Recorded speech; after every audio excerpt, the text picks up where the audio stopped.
The metal screeched at dawn, and Dean Mercer opened his eyes before he realized it wasn't a person screaming. It was the wind bending the torn sign on the roof of the neighboring bank. 8 months had passed since the day the city died. 8 months since the infected had filled the streets and the stores had turned into gutted boxes. Dean lay on the floor of the 12th floor of an office tower, listening as the shelter below stirred to life. 42 people lived in this tower. 41 of them considered Dean dead weight. Before the outbreak, he had been a night stalker at the Meridian supermarket. He'd stock shelves and check inventory lists while the city slept. Now the city slept forever, and the former stalker hauled water and was the last to get food. The shelter's leader, Cole Brandt, called him a deadweight. Before the outbreak, Brandt had owned a security firm and had a way with words that made people look down. That morning, Brandt was organizing a raid on the pharmacy district. They were running out of medicine. He pointed at Dean and said that the storekeeper would go as a porter because he was good for nothing else.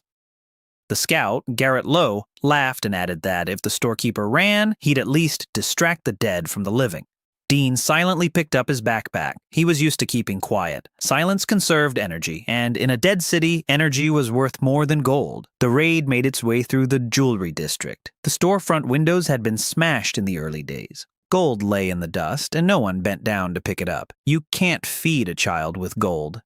Near the ransacked pharmacy, everything went wrong. Garrett snagged a wire strung with tin cans, and the clanging echoed down the street. A runner burst out of the basement across the street. That's what they called the fast-moving infected from the first year. The creature knocked Garrett off his feet, and Brandt fired but missed. The second round jammed. People screamed and backed away, and then the storekeeper did something no one expected of him. Dean stepped forward instead of backward. He grabbed the runner by the collar of his tattered jacket, slammed the creature's face into the wall, and drove the pry bar precisely into the base of its skull, just below the right ear. The creature went limp instantly.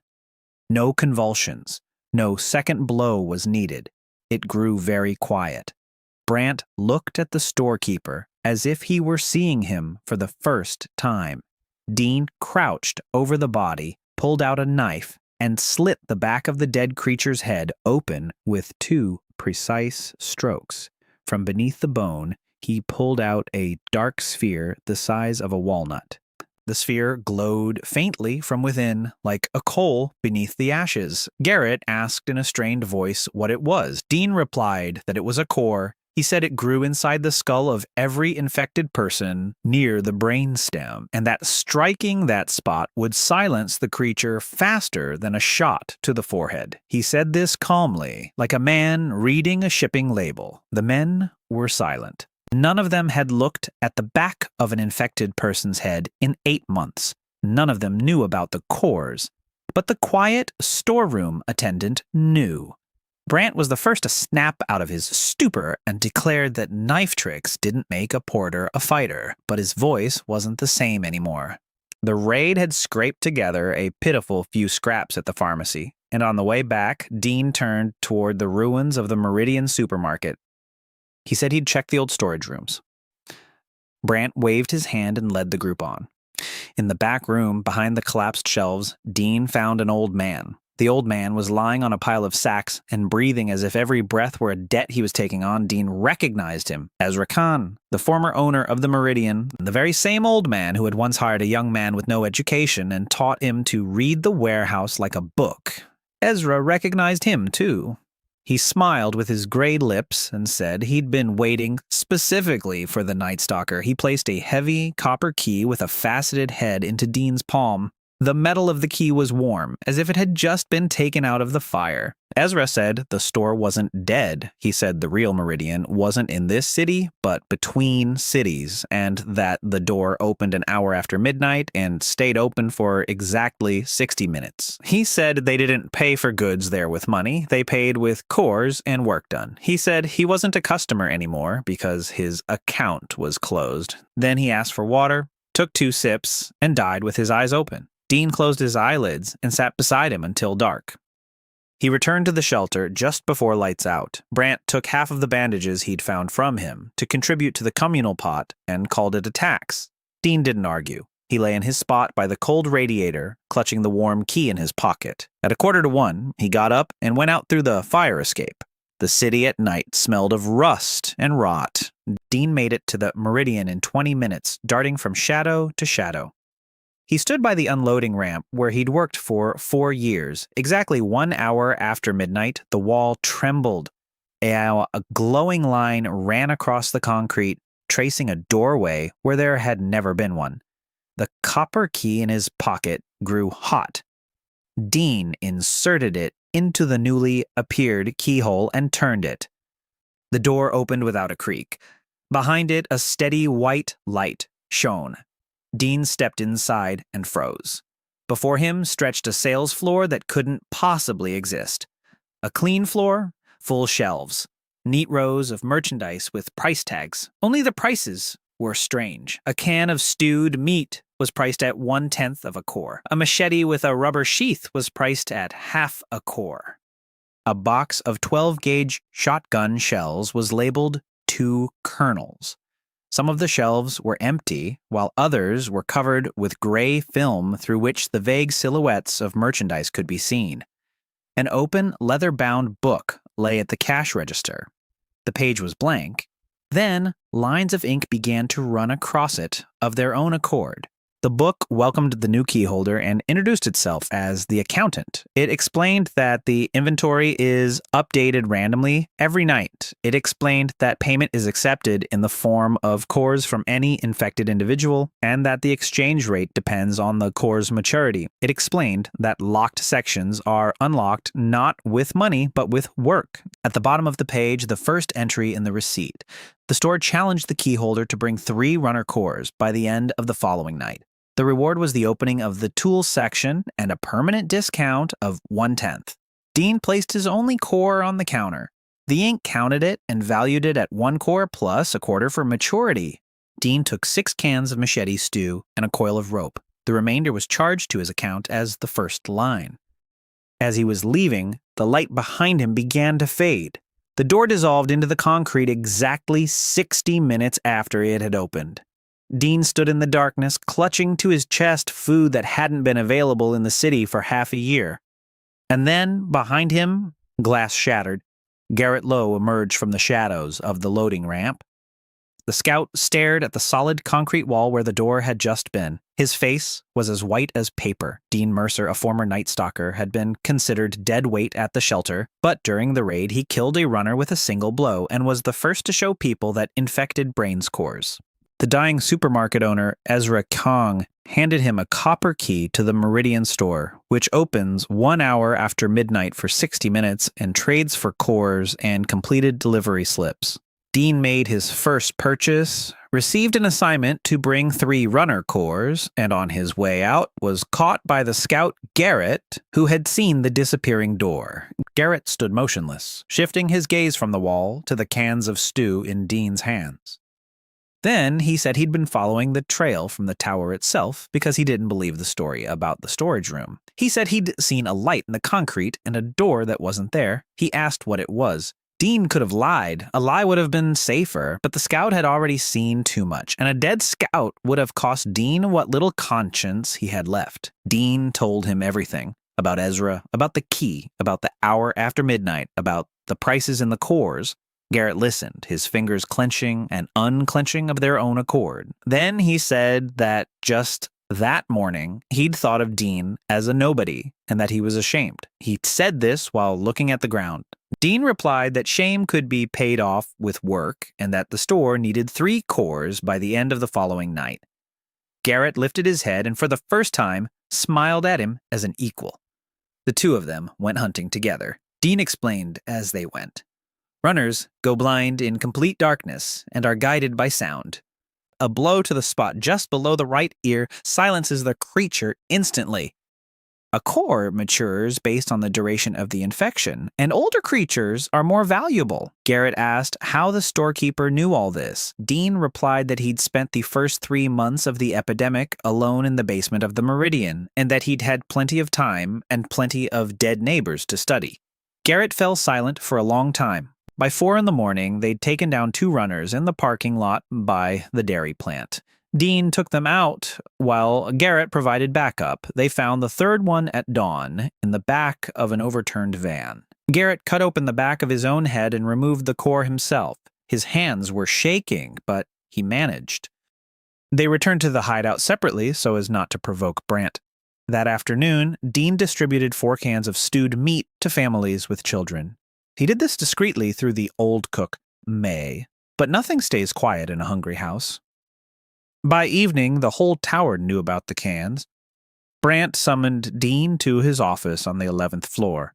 An empty can of stewed meat sat on the table in front of him. Brant was silent for a long time, then asked where the storeroom was. Dean replied that he'd found a stash in the Meridian's back rooms. Brant smiled and said that since the storeroom belonged to everyone, like so did the food, he announced that from now on, the storekeeper would hand over everything he found to the communal pot and, in return, would receive protection and a spot by the radiator. Dean looked at him and said nothing. Brant took the silence as consent and waved him toward the door. At the door, Dean turned around and calmly said that protection that eats someone else's stew goes by a different name. Brant flushed but didn't stand up. Something about the storekeeper's calmness kept him in his chair. That night, Dean and Garrett were standing by the ramp again. The door opened an hour after midnight. Garrett stepped inside and froze, just as Dean had frozen the night before. The clerk accepted the 3 cores, praised the maturity of the third one, and opened the tool section. The gray film on the far shelves had melted away. There lay axes, crowbars, nails, rolls of wire mesh, and a crossbow with 24 bolts. Dean bought the crossbow for Garrett, and a box of nails to reinforce the tower's floors. The clerk issued a new receipt. The store offered a job to clear out a nest in the warehouse of an old pharmacy base on River Road. The reward was the opening of the pharmacy section. At the bottom of the page, a note had been added in ink. The nest was reported to contain a queen and up to 24 workers. Garrett whistled and said that the 2 of them going in there together would be suicide. Dean copied the delivery slip into his notebook and didn't say a word. They left a minute before closing time. And in the morning, trouble came to the tower that settled everything for them. The children started running a fever. First 2 of them, then 5. Naomi Pace, the nurse in charge of the infirmary on the 9th floor, came out to the people, her face ashen. She said it wasn't an epidemic, but a common infection from contaminated water. She said they needed antibiotics, and that without them, 8-year-old Tilly would be the first to die because her fever was already approaching a critical level. She said the neighborhood pharmacies had been ransacked back in the winter, and that there would be no miracle. Brant was silent. The people were silent. And then Dean announced to the entire floor that a miracle would happen by tomorrow morning. Naomi looked at him as if he were a madman. She said she knew people who made such promises, and that their promises later led to graves being dug. Garrett touched Dean on the shoulder and whispered that the nest on River Road would kill them. Dean looked at the cot where little Tilly was burning with fever. He said that the store had set the price. And that's what you pay. That night, the 2 of them stood before the black maw of the pharmacy warehouse and listened to something wet shifting deep inside the warehouse. The pharmacy warehouse greeted them with the smell of sour rot and the sound of dripping water, something that shouldn't have been there in such a dry building. Dean lit a chemical lantern he'd bought in the hardware department and tossed it into the aisle. The green light revealed rows of collapsed shelves and white cocoons on the walls. The cocoons were breathing. Garrett whispered that he'd seen something like this once, near a sewer main, and that runners had crawled out of them within half a minute. Dean nodded and pulled out a notebook with the plan. He'd been working on it all day. He said the queen was where the moisture was, and that the drips led to her. He said the runners in the cocoons were blind and deaf until the queen gave the signal. He said they'd have 1 shot and 1 try. The plan was simple and terrifying. Garrett, with his crossbow, would take up a position at the top of the loading platform and shoot anything that came into view. Dean would head for the dripping water and silence the queen before she woke the brood. They split up. Dean moved between the racks, counting his steps. The dripping sounds grew louder. Around the corner toward the cold storage chambers, the floor turned into a soft, damp carpet, and Dean saw the queen. The crawling queen was the size of an overturned van. Her pale body pulsed, and strands stretched from it across the floor toward the nearby cocoons. Dean walked along the wall, looking for a blind spot. An ampule crunched under his foot. The sound was quieter than a mouse's squeak, but the tendrils all twitched at once. The queen turned her blind head and roared. The roar struck the cocoons like an electric shock. Dean ran. He managed to jump onto the side of the overturned refrigerator before the first runner burst out of its white shell. After that, everything blurred in the green light. Garrett's crossbow clicked. The creatures were climbing onto the refrigerator, and Dean hacked at their arms and heads with his machete. He shouted at Garrett to change positions every 10 bolts, as they'd agreed. The queen roared and called her brood to her, pulling the creatures into a living ring, and that was their only chance. Dean leapt off the refrigerator, straight into the passage the creatures had cleared as they converged on the queen. He ran along the wall, jumped onto her pulsating side, and drove the machete into the base of her skull all the way to the hilt. The queen arched her back and collapsed. The tendrils on the floor turned black all at once. The runners, deprived of the queen's signal, went blind and began to flail about, and Garrett shot them methodically like targets at a shooting range. An hour later, it was all over. They sat on the platform amid the bodies, unable to speak. Then Dean stood up and began cutting open the backs of their heads.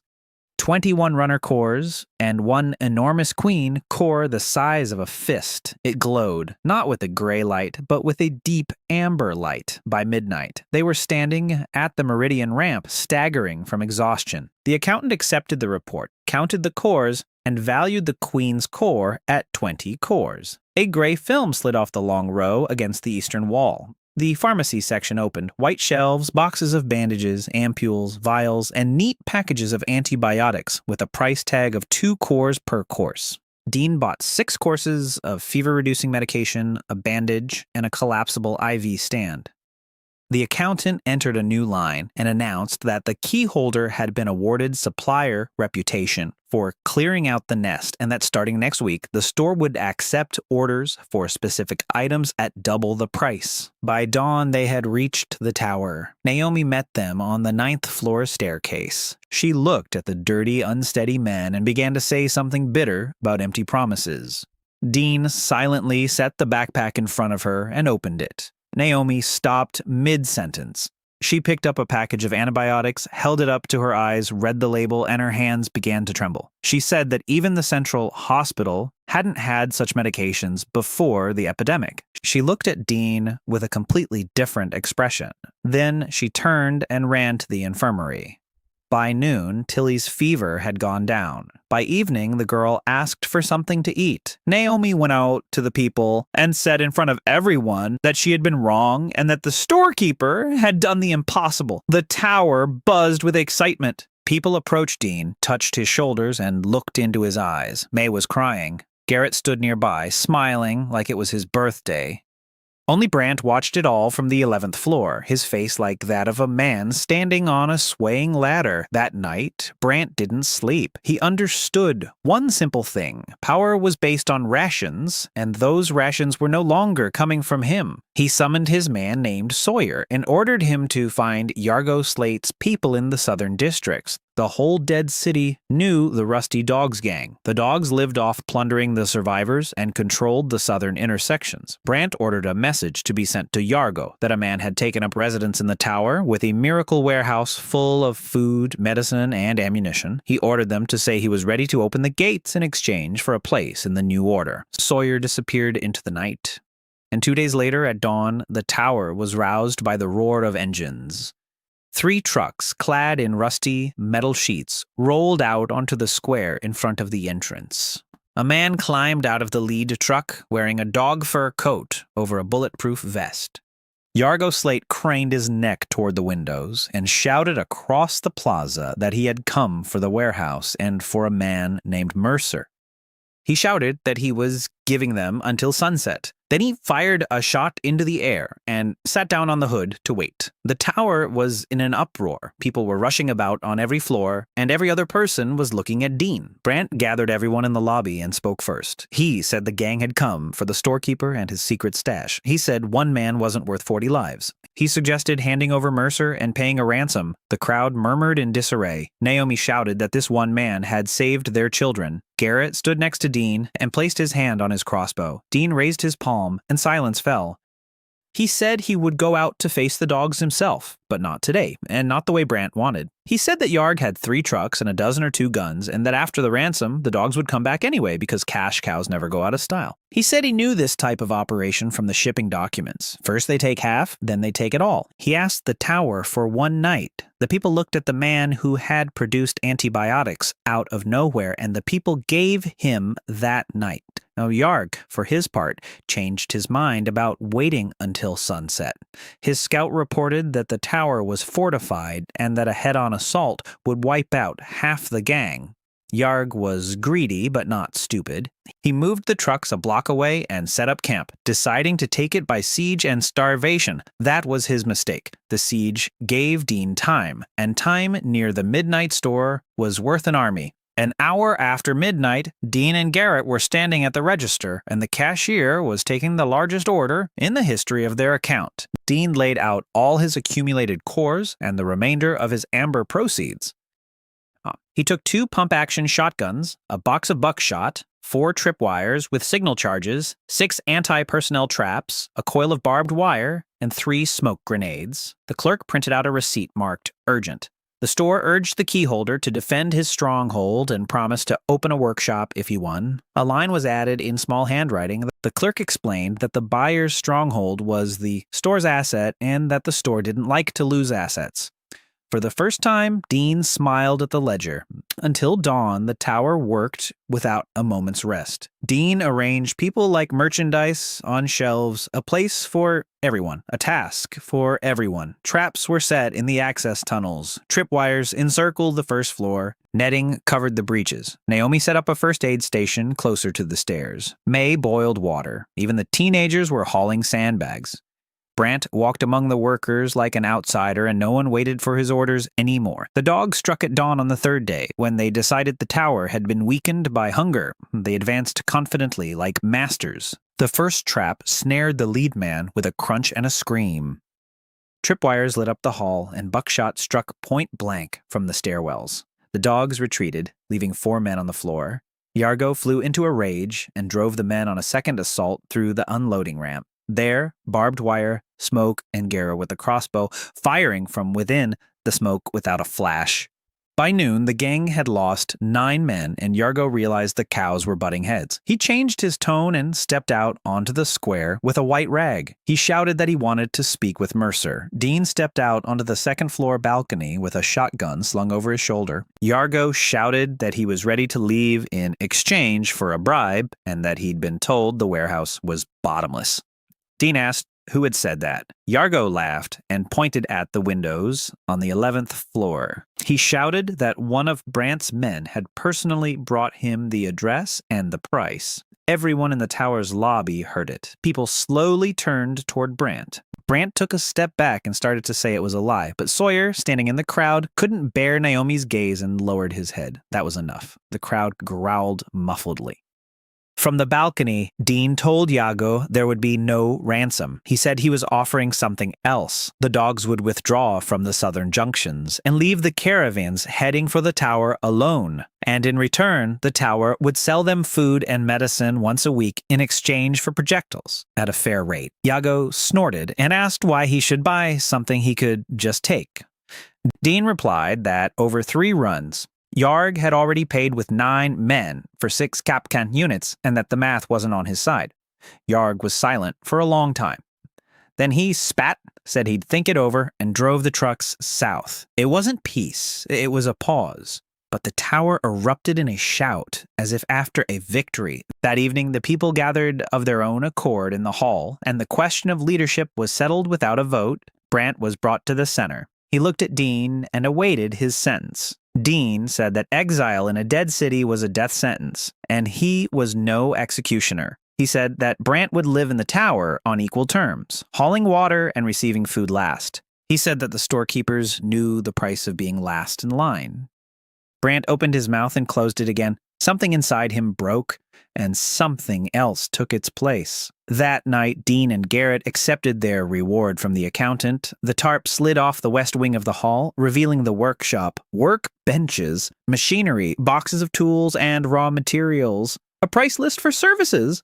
The accountant announced that the workshop accepts any items or blueprints for repair and modification in exchange for cores and materials. And then the ink ran faster and its color grew darker. The accountant issued a warning. The noise of the battle had drawn a wave of over 400 infected to the quarter in 3 days. The wave is led by an alpha specimen. The recorder added that the Alpha's core would open the next section, and that this section is unlike the previous ones. Dean asked aloud how much time they had. The ink displayed a single word. 2 days. And at that moment, far to the north of the city, a roar rose up that made the glass of the dead storefronts tremble. For 2 days, the tower functioned as a single mechanism, and Dean was its spring.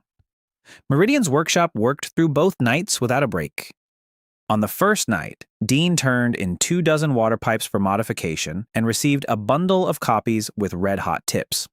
On the second night, the workshop's machines transformed sheets of metal from the wrecked dog's trucks into shields for the window openings, and an old winch and cables were turned into a lifting platform for evacuation to the second floor. Garrett brought some unexpected guests from the southern interchanges. Iago Slate thought it over for 2 days and decided that trading was more profitable than dying. He sent 6 gunmen and a crate of ammunition, telling the messenger that a dead tower doesn't pay, but a living one pays every week. Naomi was setting up the infirmary and teaching the teenagers how to apply tourniquets. May was drying hardtack in case they had to retreat. Even Brant was silently hauling sandbags. And for the first time in months, there was no calculation in his eyes. The wave came at sunset on the second day. At first, the city filled with a rustling sound, as if dry sand were flowing through the streets. Then a gray mass crawled out from the northern avenues. 400 creatures marched in tight formation, like a herd heading to a watering hole. And towering above the herd was the Alpha. The creature was as tall as a lamppost. Protrusions of bony plates covered its shoulders and skull. The Alpha moved slowly, and the herd breathed in time with its rhythm. Dean watched it from the roof and recalled the accountant's words about the womb and the signal. The herd is the body. The Alpha is the head. A body without a head goes blind. The plan had been ready since yesterday. The first line went off exactly as planned. Tripwires and signal charges along the perimeter didn't kill. They disrupted the herd's rhythm and scattered it into separate columns. The columns flowed into the prepared streets, where they were met by traps, spear-tipped hedgehogs, and fire from the roofs of the outbuildings. Yarg's sharpshooters fired with precision, conserving every round. The creatures charged, fell, and charged again. By midnight, the first floor was still holding, and the count of cannonballs on the pavement was in the dozens. But the Alpha was no pushover. It was learning. The creature stopped in the square, tilted its bony head, and suddenly roared in a different pitch. The herd simultaneously abandoned the corridors and gathered into a single battering ram. The ram struck the main entrance. The shields made of truck bed sheets buckled. The mesh burst. Dean ordered a retreat to the second floor via the platform and staircases. Down in the lobby, the hunter Luke remained with his trio, covering the retreat of the last few. Luke was a cheerful, red-headed guy who had delivered pizza before the epidemic. He lifted 2 wounded men onto the platform but didn't have time to climb up himself. From the landing, Dean saw the redhead's head disappear beneath a gray wave and watched as Luke fought with his spear until the very end. The tower groaned with grief and rage at once, and Dean needed that rage for his final move. You couldn't take an Alpha in a crowd. You had to lure an Alpha out alone. Dean took the amber lure he'd bought from the accountant the night before. The inks called it uterine secretion concentrate, and charged half the entire cash register for the vial. Dean poured the vial over himself and stepped out onto the fire escape. To an alpha, the scent of a womb was a challenge from another leader on his territory. The alpha roared and followed the scent, breaking away from the pack. Dean led him down an alley to the dairy plant into a workshop with suspended beams where, just yesterday, Meridian's workshop had installed the dog's winch and a cable loop. The beast burst into the workshop, smashing through the gate. Dean stood in the center in plain sight. Alpha charged forward and his bony leg slipped precisely into the loop. Garrett, standing on the beam, yanked the winch. The cable screeched and hoisted the multi-metric ton carcass upward, snapping the joint. The Alpha hung upside down, thrashing so violently that the walls shook. Dean stepped right up close, aimed for the base of the skull between the bony plates, and struck with his spear at the same spot over and over until the bone cracked. He delivered the final blow with a machete, striking it right down to the hilt. The roar cut off, and in that very second the herd across the entire city came to a halt. The beasts blindly trampled each other, spun around, and began to scatter through the alleys like spilled water. The body had lost its head. Dean carved out the alpha core. It was the size of 2 fists and glowed crimson like a fading sunset. When the store opened, he and Garrett carried it to the cash register together. The bookkeeper was silent for nearly a minute, and the ink flowed across the page slowly, as if the book were weighing it. Then the accountant appraised the core at 100 cores, signed off on the delivery slip, and announced that he was opening a live hire department. At the back of the hall, where there had always been a solid wall, a gray membrane parted to reveal a niche with a counter behind which a lamp was burning. A person stood behind the counter. A living woman in a gray travel coat with a short blade at her belt. She looked at Dean with calm, light eyes and said her name was Kaya and that she was the department's first contract. She explained that the store recruited people from other settlements through other doors and provided their services to the key holders. Dean stood there, unable to grasp a simple fact. There were many doors. There were many keys. The shop wasn't dealing with just him. And as if in response to that thought, the copper key in his pocket grew hot. The clerk scrawled a line on the page in hurried handwriting. The book reported that another customer was approaching the key holder's door, and that the shop was not responsible for disputes between key holders. Dean turned toward the exit. Behind the glass door of the Meridian, in the darkness of the night, stood a tall man in a long duster. The man raised his hand, and a copper key with a faceted head glinted dimly between his fingers. It was exactly the same as Dean's. The man in the duster was in no hurry to come in. He stood behind the glass, scrutinizing Dean as if he were merchandise in a display window. Then he pushed the door open and stepped inside. The key in his hand went dark, and the key in Dean's pocket grew cold. The stranger was tall and thin. His face was marked with fine scars. His eyes were gray and observant like those of an appraiser. He introduced himself, saying his name was Atticus Rain and that he'd been holding onto the key for 2 years now. He said his door was located in a port city 300 kilometers from here, and that today, for the first time, the store had led him to a stranger's door. Dean asked why. Atticus smiled with just his lips and replied that the accountant brings holders together when one has what the other needs. He placed a sheet of paper on the counter. It was the invoice for his account. The store had instructed him to buy an alpha core, or its value, from the holder of the northern door. Dean looked at his account, where a crimson core had just been credited at 100. He said the core had already been sold to the store. Atticus nodded as if he'd been expecting that. He said that in that case he would discuss another item. He said that in the port city there was a community of 400 people and that the community had a fleet of 3 barges carrying salt, fish, and fuel. He said that the community had no medicine and no workshop, whereas the northern gatekeeper, judging by the open sections, had both. He proposed a trade route between the 2 doors. Dean remained silent and did the math. Kaya, behind the counter of the hiring section, watched them both, her hand resting on the hilt of her blade. The accountant typed a line on the page stating that the store welcomed trade between the holders and would take 1/10 of every transaction. Dean asked Atticus what he wanted for himself personally.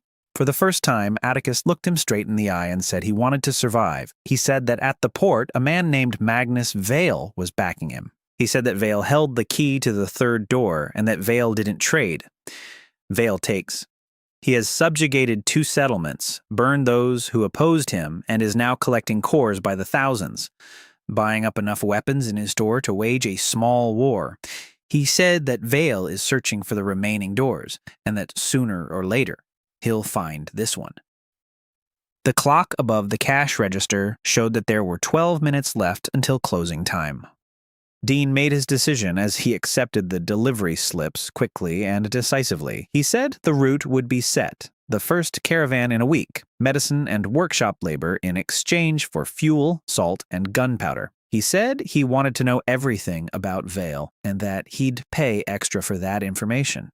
Atticus held out his hand, and Dean shook it. The dockmaster's palm was dry and firm. Atticus walked through his door, which opened for him right in the wall of the hall. Dean caught a glimpse of the night dock and the black water beyond it. Then the door closed. Kaya stepped out from behind the counter and said her contract was starting right then. The contract price had been posted in the niche since the very opening. 10 nuclei a week. Dean paid a month in advance, and they headed out into the city a minute before closing time. In the morning, the tower met the mercenary. Kaya spoke little and did a lot. On her first day, she checked all the posts, found 4 gaps in the defenses, and silently patched up 2 of them. Garrett watched her with a mixture of admiration and jealousy. Naomi pulled Dean aside and asked who this woman was and where she was from. Dean replied that she was from the store. Naomi looked at him for a long time and then said that a store that sells people is a store where you should ask for more details on the price.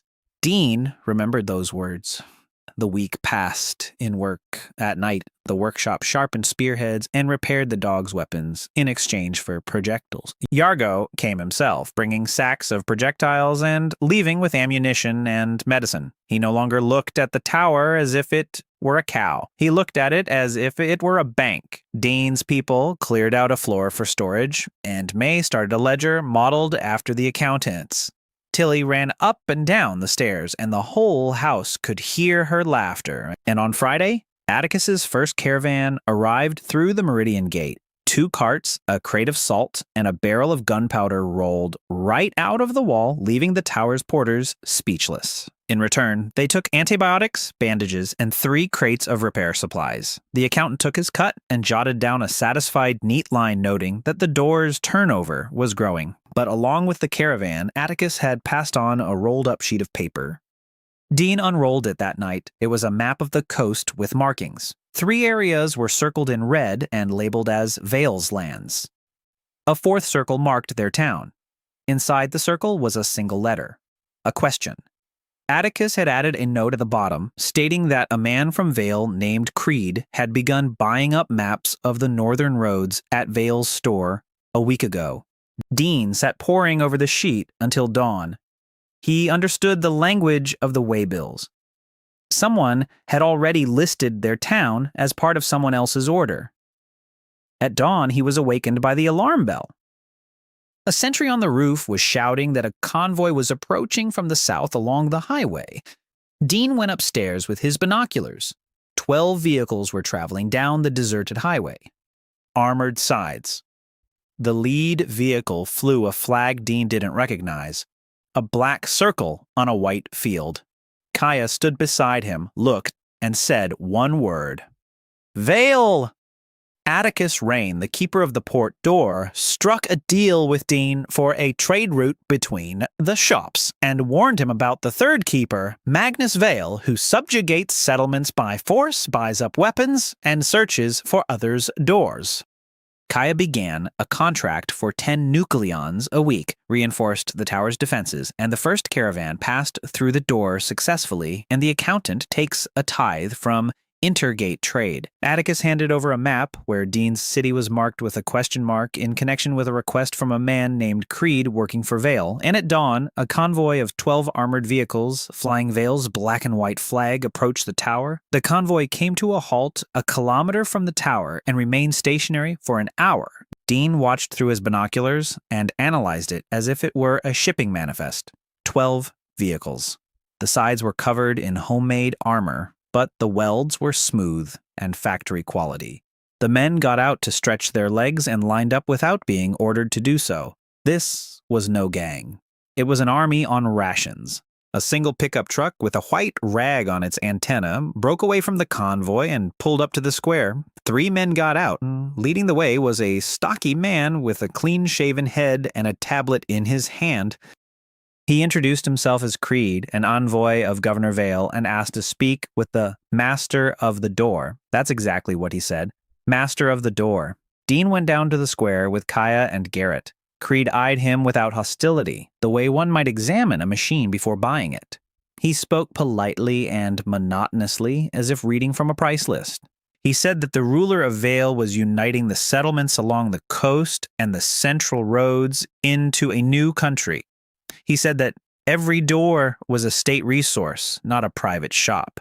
He offered Dean a place in the alliance. The terms were simple. The door would operate according to Vale's directives. Cores from all nearby hunts would go into a common pool.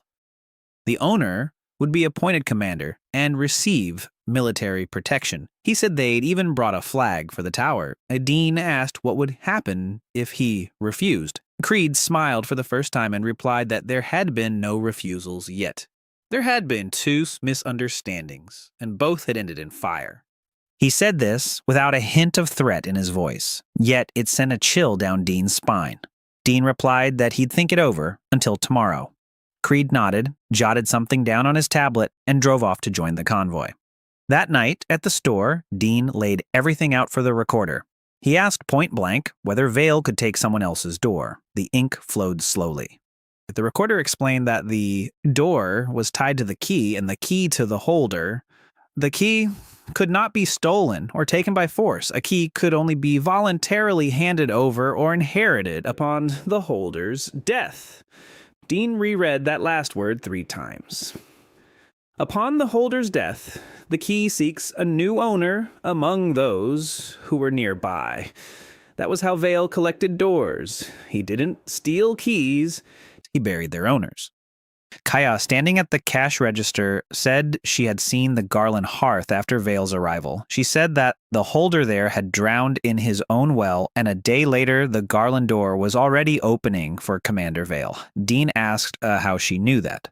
Kaya paused and replied that before her contract with the store, she'd lived in Garland and that the well had belonged to her father. The room fell silent. Garrett cursed under his breath. Dean looked at the woman who had spent the past week repairing their defenses and realized that the store hadn't sent him a mercenary, but a time bomb for Vale, or a gift. With the accountant, you could never be sure. In the morning, Dean went out to the column alone. He carried an answer, and the answer was no. But he said more than just no. He stood before Creed in the empty square and spoke loudly so the soldiers by the vehicles could hear. He said that the tower would not join the alliance, but would open trade with Vale at a fair rate, just as it had opened trade with Sam and the port. He said that the quota was a tax, and in a dead world, taxes are paid only to fear. He said that fear is a poor customer. It takes its share once, but a fair exchange takes its share every week. He saw the soldiers by the vehicles exchange glances. The people of Vale ate according to the quota, and the words fair exchange sounded to their ears like the smell of bread. Creed understood everything too. He said dryly that he would pass on the reply, and that the ruler didn't like the word no. The convoy headed south around noon, and in the evening, what Dean had been waiting for and fearing happened. Brant was gone. The former leader had carried water for 40 days, saying nothing and just watching. A sentry saw Brant walk down to Creed's pickup truck before the column left and talk to him for a quarter of an hour. Now his bunk was empty, and a one-line note was found in his pillow. Brant had written that an empty space will always find a place to become full. Dean gathered a council consisting of Naomi, Garrett, Kay, and May. He laid everything out on the table, Atticus's map, the accountant's words about inheriting the key, and Brant's departure. Brant, who knew about the store, the hour after midnight, and the Meridian ramp. Naomi was the first to voice what everyone was thinking.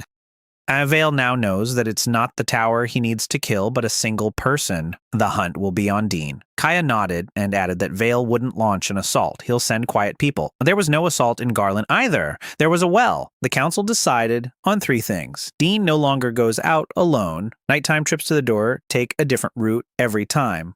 And the tower is beginning to build what Dean called the depths. Emergency exits, hiding places, food caches, and a second infirmary in the basement of the dairy plant. At night, at the cash register, the accountant printed out a new invoice, and it was strange. The store asked the key holder to find and return the store's lost property. The item was listed as the key to Garland's door, with a sleeping status. The reward was access to the communications department. Dean asked what sleeping meant. Inc. replied that Garland's door had been silent for 4 months. Commandant Vela had opened it 3 times and hadn't opened it since. The key is active but not in use. The store wants to know why. Kaya read the lines over Dean's shoulder, and her face turned as white as a page. She said that if her city's door was silent, then something worse than what happened in Vale had happened in Garland. And at that moment, the key in Dean's pocket turned icy. That had never happened before. The clerk typed out the last line hurriedly and crookedly. The book reported that Garland's door had just opened from the inside without a key, and that such a thing was impossible. Vale's envoy, Creed, offered the tower a place under Vale's command, and Dean publicly refused, proposing fair trade instead of submission, a proposal that Vale's soldiers heard. It turned out that the key could not be taken by force, but only inherited upon the holder's death. Therefore, Vale killed the owners of the doors, and Kaya revealed that she was from Garleen, where Vale had drowned her father, the key holder, in a well. Brant fled to Creed with knowledge of the shop's secrets, and the accountant issued a receipt to return Garland's dormant key in exchange for opening the communications department. In the end, Garland's door opened from the inside without a key, something the book had declared impossible. It was a 2-day journey southwest through the dead suburbs to Garland. Dean assembled a small group, himself, Kaya, Garrett, and 2 of Yarg's gunmen, whom Yarg himself had sent upon learning of the expedition. Pess sent word via a messenger that he had invested in the living bank and was guarding his deposit. They left the tower in the care of Naomi and May, along with the garrison and the network of hidden stashes. Before setting out, Dean spent the night at the store and stocked up as if the world were ending. A long-range carbine for Garrett, body armor inserts for everyone, flashlights, rope, and 2 vials of queen bait. The clerk handed him an attachment to the receipt, a diagram of Garland's building with a mark indicating where the door was. The door was located in the old water tower building. Kaya studied the diagram and remained silent for the rest of the night. The journey took 2 days, just as she'd promised. They moved in short bursts, spent the nights on rooftops, and skirted the herds along the edges. Kaya led the way as if following a thread. She knew every ravine in these parts. On the 2nd day, at dusk, they reached the hill above Garland and lay low. Below lay a city that wasn't there. Dean had seen dead cities for 8 months, but he'd never seen anything like this. Garland wasn't destroyed. Garland was empty and stripped bare. No bodies, no cars, no trash. The streets were swept clean down to the asphalt. The doors of the houses stood wide open, every single one. And in the center of the city, around the water tower, something was rising that made Garrett hold his breath. A white cocoon the size of a cathedral enveloped the tower. It was breathing slowly and steadily, like a sleeping beast. From the cocoon, strands as thick as a man radiated out along the streets and disappeared into the open doors of the houses. Kaya looked down, her fingers tearing at the dry grass. She whispered that 300 people had lived here. Dean raised his binoculars and scanned along the strands. Smaller cocoons were visible in the windows of the houses. Hundreds of cocoons. The town hadn't died out. The town had been gathered up and packed away. Yarg's marksman, named Tobin, whispered that they had to leave and that creatures like this didn't exist. Dean lowered his binoculars and said they did. He said he'd seen a queen the size of a van and that someone here had raised a queen the size of a cathedral. He said it was now clear why Commander Vela had stopped opening the door. The door stood right in the middle of this nightmare, and Garland's key was lying somewhere in the same spot. They went down into the city after midnight. The streets were silent. The strands under their feet were warm, and their heat made them feel sick. Kaya led the way to the station through the courtyards where there were fewer strands.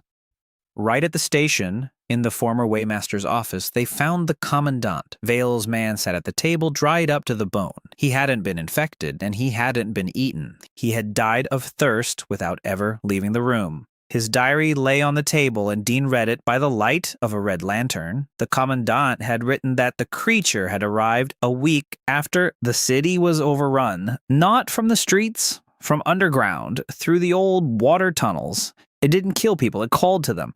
The commandant wrote that people came out of their homes on their own and lay down in the white. He wrote that he had locked himself in the office because the store door was 20 paces away, but between him and the door lay a bundle, and from the bundle a song began in his head. The last entry was short. The commandant wrote that the song had become a name and that the name was calling him in his mother's own voice. The rest of the pages were blank.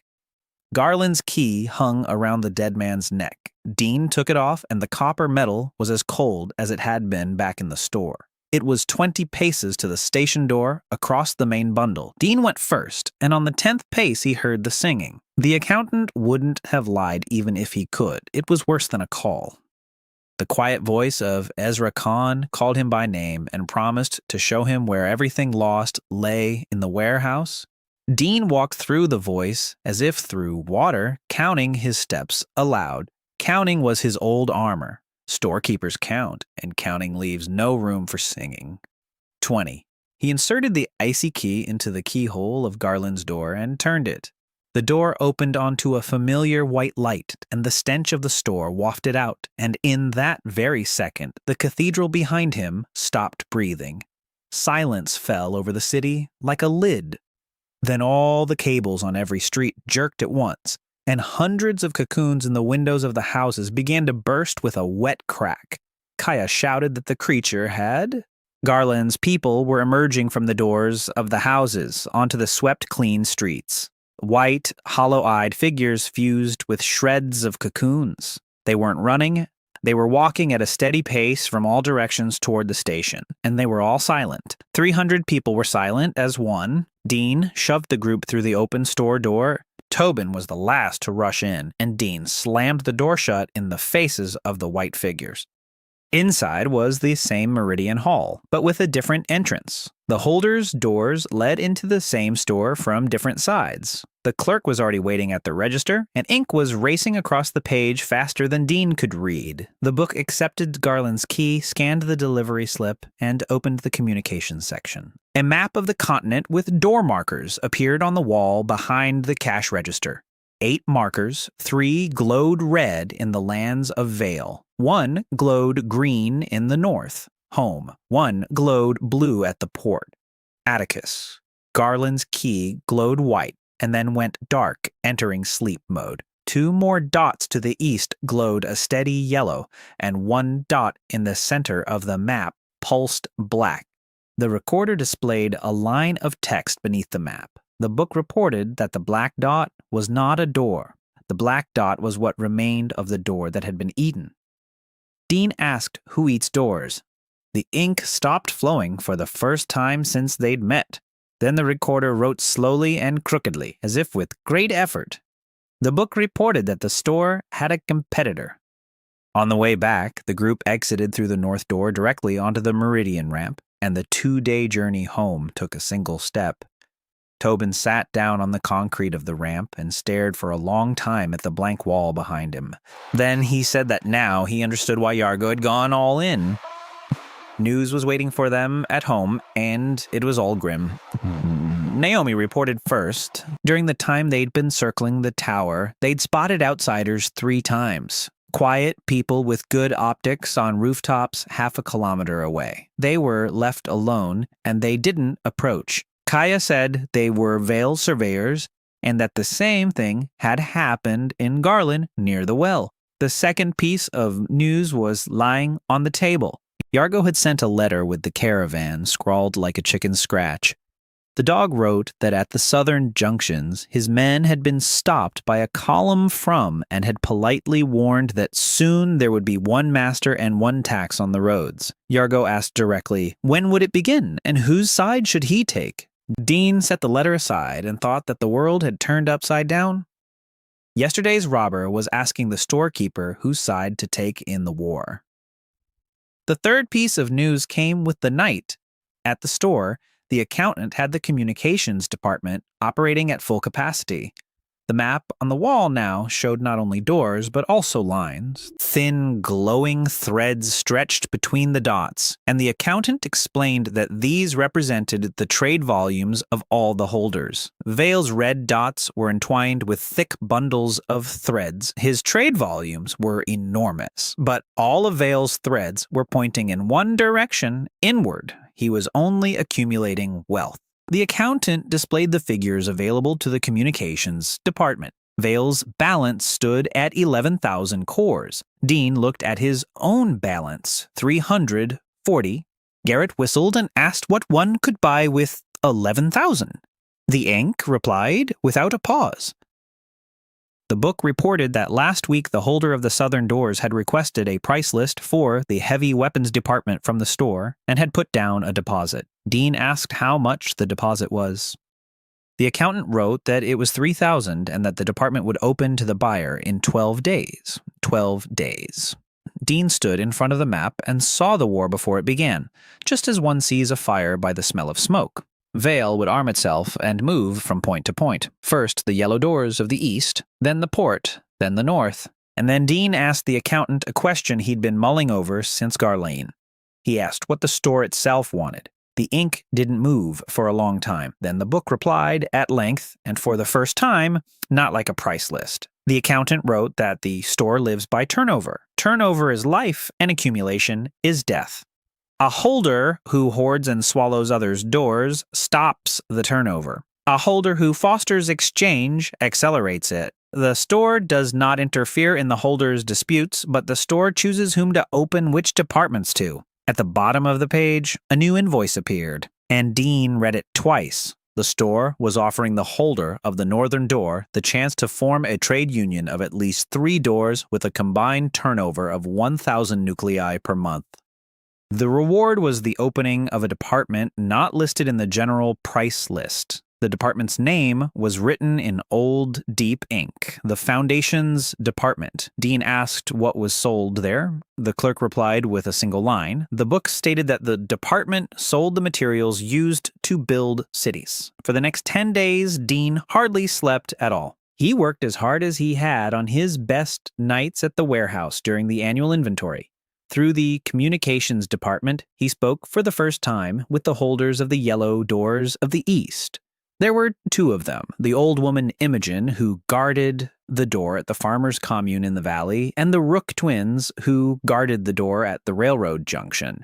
Dean showed both of them, via the communications system, a map of Vale's trade routes and his account. He offered both of them the same thing, an alliance of the 4 gates. Shared trade routes, a shared defense, and shared caravans, traveling through the market halls, bypassing the dead roads. Imogen haggled for 2 days and negotiated a grain route for herself. The Roke twins agreed within an hour, asking only for weapons from the workshop.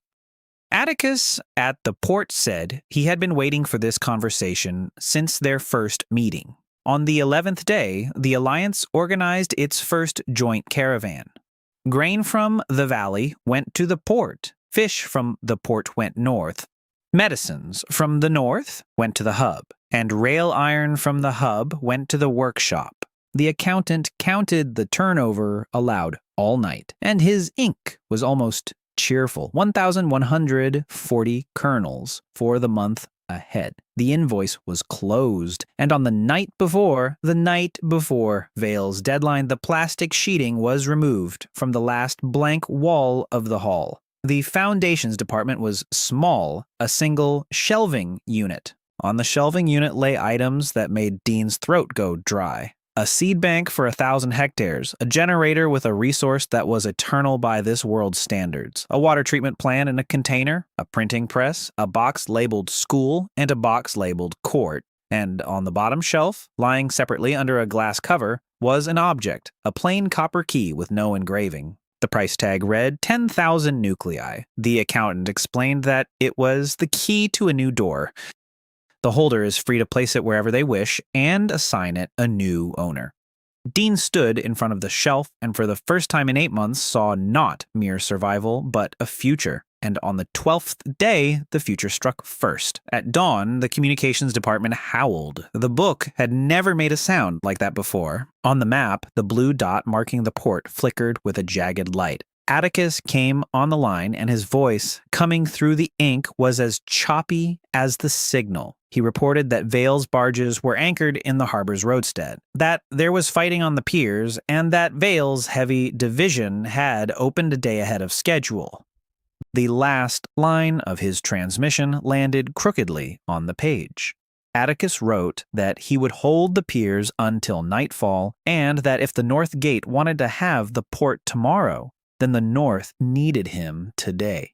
Vale's markers appeared around the tower. Yarg requested to join as an ally, and the communications division reported that Vale had stockpiled 11,000 warheads and had put down a deposit for the heavy weapons unit, which was set to in 12 days.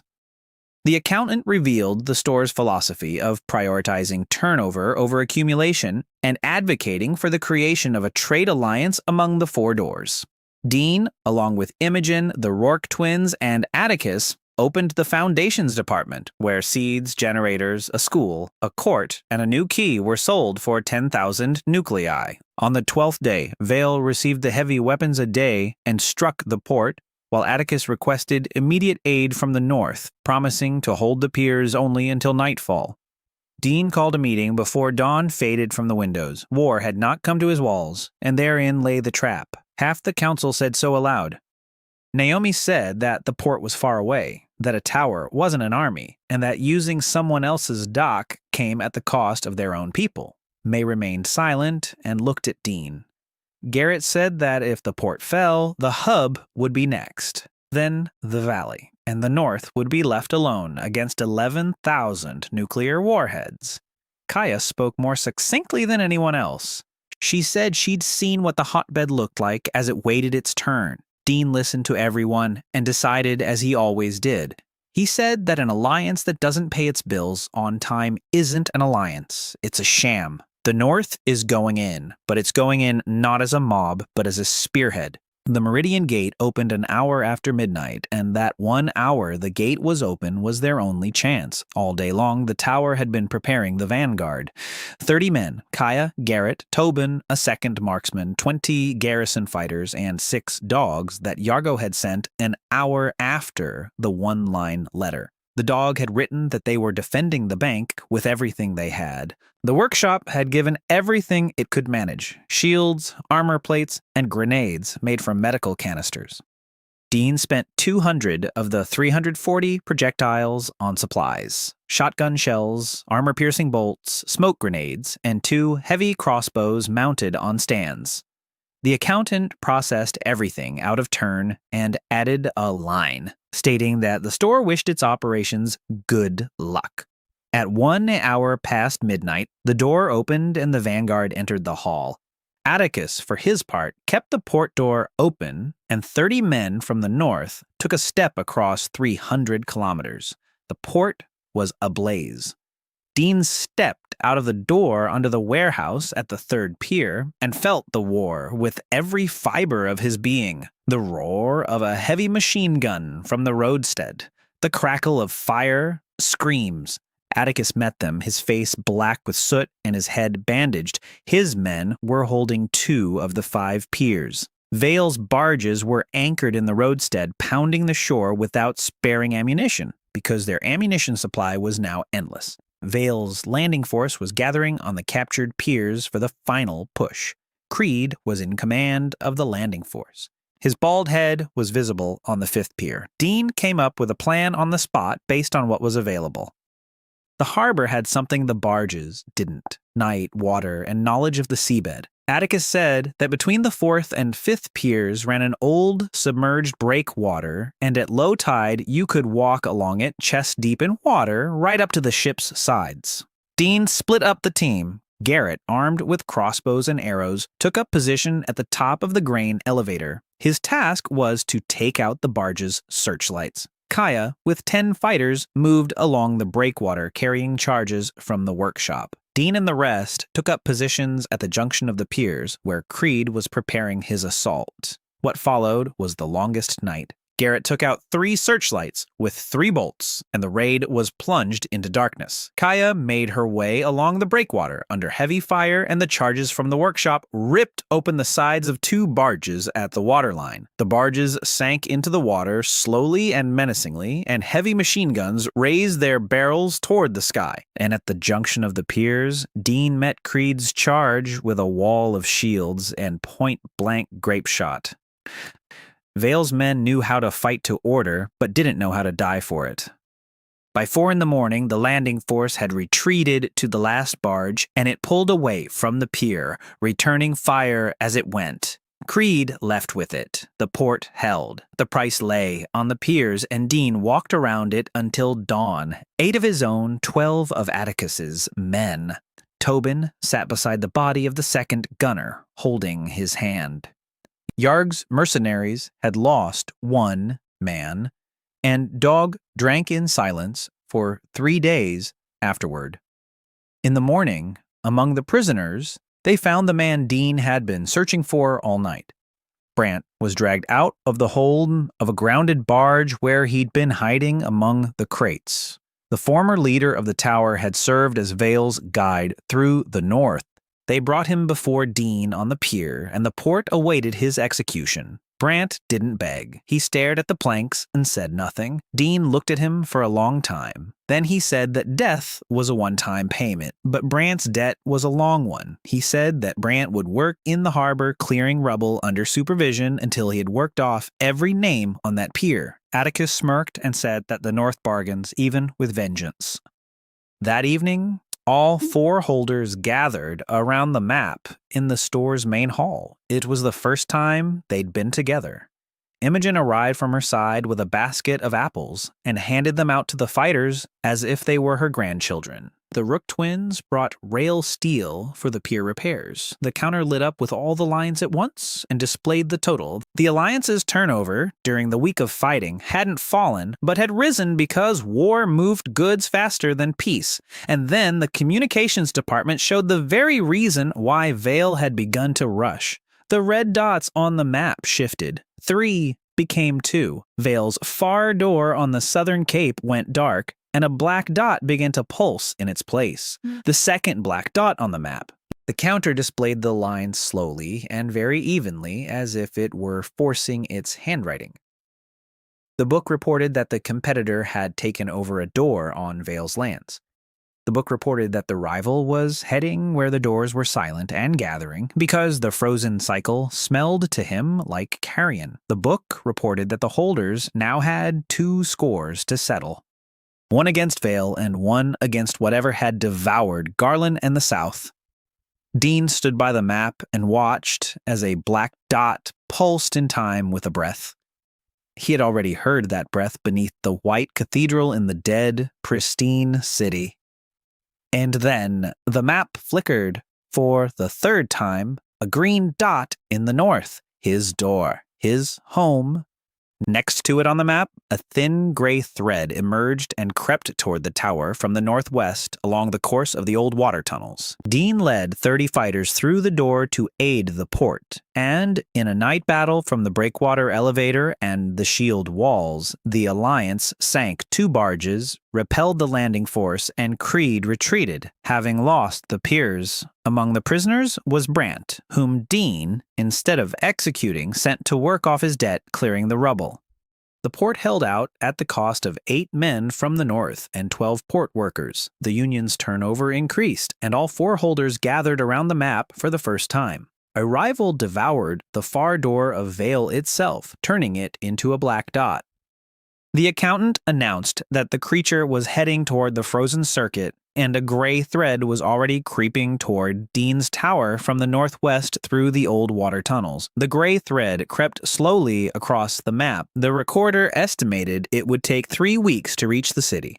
3 weeks before what had sung in Garland would begin to sing beneath the tower. Dean looked at the thread and realized that for the first time ever, he had an enemy who couldn't be bought, intimidated, or bargained with. He asked the accountant directly what a competitor was. The ink flowed sluggishly like blood from an old wound. The book told him what it knew. There used to be more doors. There had been a 9th door, and its keeper had decided that paying the store was humiliating. He saved up and didn't spend. He locked the door from the inside and tried to make the store his own. The flow through his door stopped completely, and in the stagnant water, something began to breed, the kind of thing that breeds in stagnant water.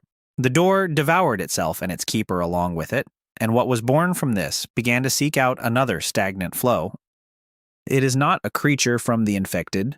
To it, the infected are merely hands and mouths. It is hunger that has learned to walk. The accountant wrote the last line almost pleadingly. The book reported that the store cannot fight on its own because the store has no hands. The store has only keepers. Dean closed the book and went to gather hands. The Union Council had been meeting via the communications department all night.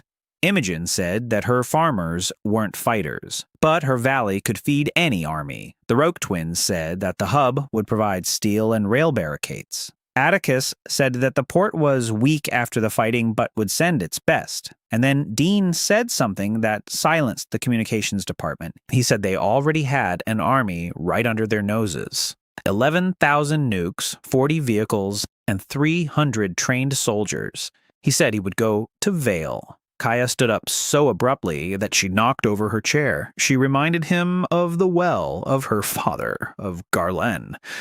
Dean replied quietly that he remembered. He said that Vale was an enemy, but an understandable one. Vale wants to live and rule, but you can't rule the dead.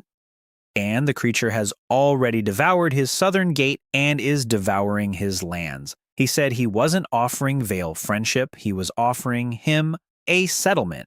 They arranged a meeting through the communications department on neutral ground at the burned-out interchange, a day's journey from the tower.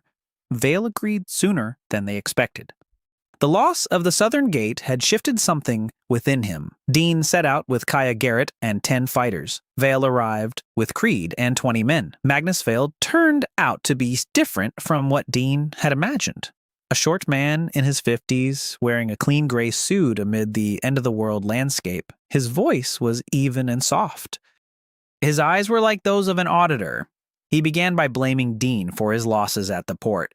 Dean replied that Vale's losses at the port were the price he paid for rushing, and that the real losses were coming at him from the south underground. He laid a map on the hood with 2 black dots and gray lines. Vale stared at the map for a long time. Then he said that his men in the south had stopped communicating a week ago and that reconnaissance had found only swept clean streets and open doors at the outpost. He looked up and, for the first time, there was something alive in his eyes. Fear. Dean spoke as if at the cash register, briefly and by the book. The creature was going into a frozen loop. Vale's tally of 11,000 is the juiciest carrion on the continent. Hiding is useless. Garland hid behind Vale's walls. And where is Garland now? We can only kill it together. An alliance provides knowledge of the doors, medical expertise, and passage through the halls. Vale provides soldiers, machinery, and his account. After victory, the South remains with Vale, but the exploitation of foreign lands ends forever, and trade proceeds at the standard rate.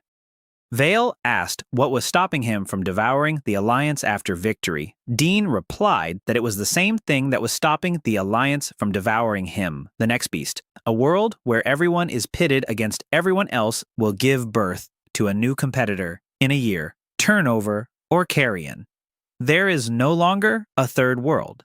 Vale was silent for a quarter of an hour, staring at the black dots. Then he held out his dry palm and said he would sign. Creed, standing behind him, looked at Dean, and in his dull eyes there was something resembling respect. They drove back at dusk, and Kaya remained silent the whole way. At the tower itself, She said that her father would have haggled the same way, and that it hurt her and felt right at the same time. And that night, the accountant accepted the 5-party agreement and produced what Dean had been waiting for. In exchange for an alliance with a combined monthly turnover exceeding 3,000, the store revealed to the keeper of the northern door the final, previously sealed price list, the Depth Division, supplies for underground warfare, seismic sensors, breathing filters against the singing, charges for tunnels. And on a separate page, an item without a price was printed in ink. Resonator. The clerk explained that the creature keeps its mouths and hands in unison through singing, and that the resonator is capable of shattering the singing if placed at the very heart of the nest, and the activation fee is paid. Dean asked what was required to pay for the activation. The book didn't answer right away. The ink wrote that the resonator is activated by a key, the holder's living key inserted into the machine's socket, and that while the key can be removed from the machine, the hand that held the key during the chant doesn't always let go. The accountant revealed that the competitor was born from the 9th door, whose holder had closed the cycle and the door had devoured itself, while the hunger went in search of frozen accounts. Dean convinced the union to strike a deal with Vale, and at a neutral meeting, Vale signed the agreement handing over the machine soldiers and the account in exchange for the South and the cancellation of the quotas. The store opened a depth department with weapons for underground warfare and a resonator that shatters the creature's song, but it is activated by the holder's living key inserted into the heart of the nest and does not always release the hand. 3 weeks were condensed into a plan, and the plan was simply called Don't Wait. The sensor analyst from the Depth Division calculated the heart's location. The creature was not growing in Garland. Garland was merely a storeroom. The heart lay beneath the Meadow Reservoir, 40 kilometers from the city, in an old pumping station from the 1950s. From there, water tunnels radiated across the entire region like veins. The gray thread leading to the tower was a single finger. There were 6 fingers. The 5-party military council was meeting in the store's main hall, and that in itself was a miracle. Vale, in a gray suit, stood by the map next to Imogen, who was handing out apples to his soldiers. They'd put the plan together in 2 nights. The creature's 5 fingers must be severed simultaneously so that its heart doesn't concentrate its power into a fist. 5 squads will strike the 5 tunnels at the same time. The 6th squad, small and silent, will move into the heart with the resonator. While the creature is writhing in pain at the edges, Vale immediately said that his best men must go into the heart. Dean replied that the one without whom the resonator is just a piece of metal would go into the heart. The key only works in the hand of the holder. It grew quiet. Naomi was the first to say no. She argued that the holder is the door and you can't carry a door into the beast's mouth. Atticus offered his key and his hand. The accountant displayed a message stating that the resonator was tied to the northern door's waybill and that bargaining was out of the question. Dean ended the argument, as he always did. He said that the storekeeper was obligated to personally take inventory of the remaining items. Preparations took up all 3 weeks, without a moment to spare. The workshop churned out charges around the clock. Yargo's dogs were learning to walk in filters. The twins were welding tunnel shields on wheels from railroad tracks. Imogen flooded the camps with food. Vale provided 3,000 cores for supplies, and the accountant processed his payments with a special notation that Dean never managed to decipher. Kaya led assault teams through a mock-up of a pumping station built in the dairy plant's workshop based on blueprints from the archives. Brant arrived from the port with a team of dismantlers and silently set to work building shelters. No one had called him, and no one turned him away. 2 days before the deadline, the depth sensors showed trouble. The gray threads had accelerated, all 6 of them. The creature had either sensed the preparations or had simply grown hungry again. There was no time left for the perfect moment. The council postponed the strike until tomorrow night. Dean spent his last evening in the tower. He walked through the floors the way he used to walk past the shelves before taking inventory. May slipped him a bundle of crackers. Tilly gave him a drawing of a little man with a key standing on a mountain of cans. Naomi checked his filter 3 times and said that if he didn't come back, she'd personally close his account at the store for negligence. Garrett and Tobin swore in front of everyone that they'd bring him back even from hell. If hell had an exit, Kaya didn't say a word. She simply stood by his left shoulder and didn't move from there. At 1 hour and 5 minutes past midnight, the squad stepped through the store's doors, each heading for their own tunnel. Distances ceased to exist. The war began simultaneously at 5 points across the continent. Dean and the 6th squad emerged through the door at Garland. The path to the heart lay through the storeroom, and it was the shortest and most terrifying route. The white cathedral above the station stood still. It was waiting. The squad moved through Garland at night, following one another in single file. Dean, Kaya, Garrett, Tobin, Vale's 4 best under Creed's command, along with a cart carrying the resonator. Creed volunteered to go into the heart himself, and Vale let him go with a single nod. At the hatch, to the water tunnel behind the station, the first singing reached them. The filters muffled the voice to a whisper, but the whisper still found its way through the cracks. Dean could hear Ezra. Judging by his ashen face, Creed was hearing something worse. The descent. The tunnel sloped downward, and its walls were alive. White tendrils as thick as a thigh pulsed beneath their feet in time with a distant heartbeat. An hour's walk. Another. Reports came through the static on the radio. Yarg's squad had blocked their tunnel and was burning a finger with fire. The twins took the oncoming wave of creatures head-on with their rail shields. Atticus had gone deeper than anyone else, and his finger was already twitching in agony. The creature was dying off at the edges, just as planned. And then, the heart did something that wasn't in the plan. The singing ahead fell completely silent, and from the darkness, people began walking toward the 6th squad through the tunnel, not the white, hollow-eyed ones from the cocoons.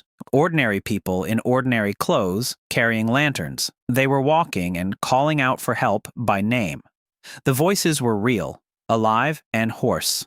A woman in front was carrying a child and screaming that they were from the southern outposts, that they'd fled from the creature and gotten lost.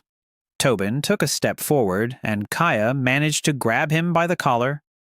Dean looked at the woman with the child through his scope and counted aloud. On the count of 7, he saw what he was looking for. The people were walking barefoot along the pulsating strands, and the strands beneath their feet didn't flinch. "Our own! Don't crush our own!" Dean ordered the unit to open fire, and his voice cracked.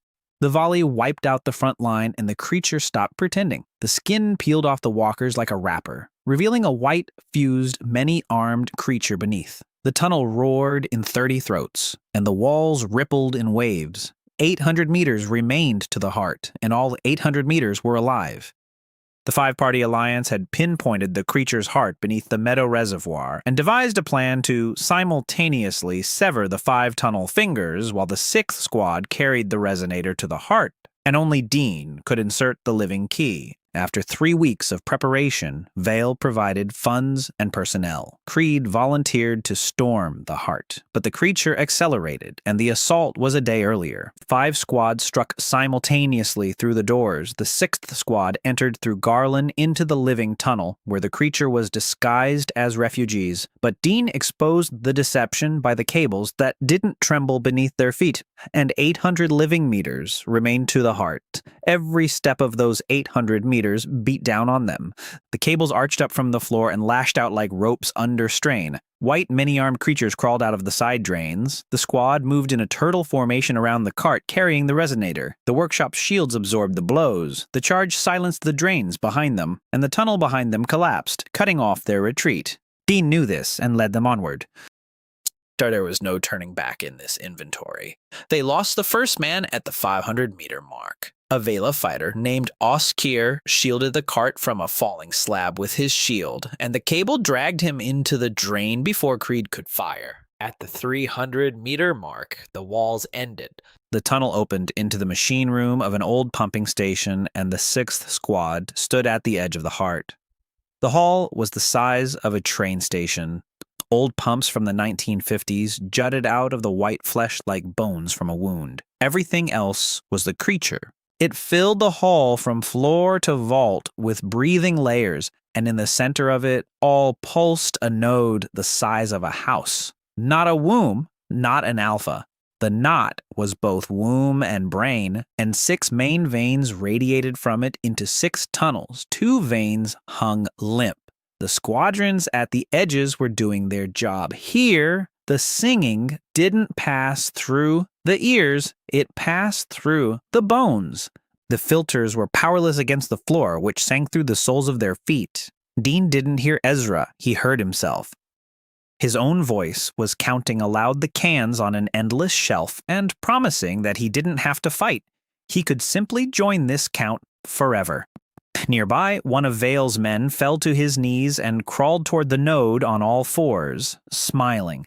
Creed shot him before he could reach it, and then fired at the ceiling until his own legs turned him back around. The installation point had been marked on the blueprints in advance, the concrete foundation of the main pump 30 meters from the junction. 30 meters of exposed white flesh. Garrett and Tobin took up positions on the flanks and mowed down everything that rose up. Kaya walked right up next to Dean and chopped down whatever reached toward the cart. Creed pushed the cart himself after his second man was killed. Those 30 meters took both an eternity and a quarter of an hour at the same time. The resonator fit onto the pump's base like a glove. The workshop had cast the fasteners according to the accountant's blueprints, without a single gap. Dean flipped open the cover. In the center of the machine, a dark socket for the faceted head loomed. He pulled out the wrench. The copper burned his palm with an icy fire.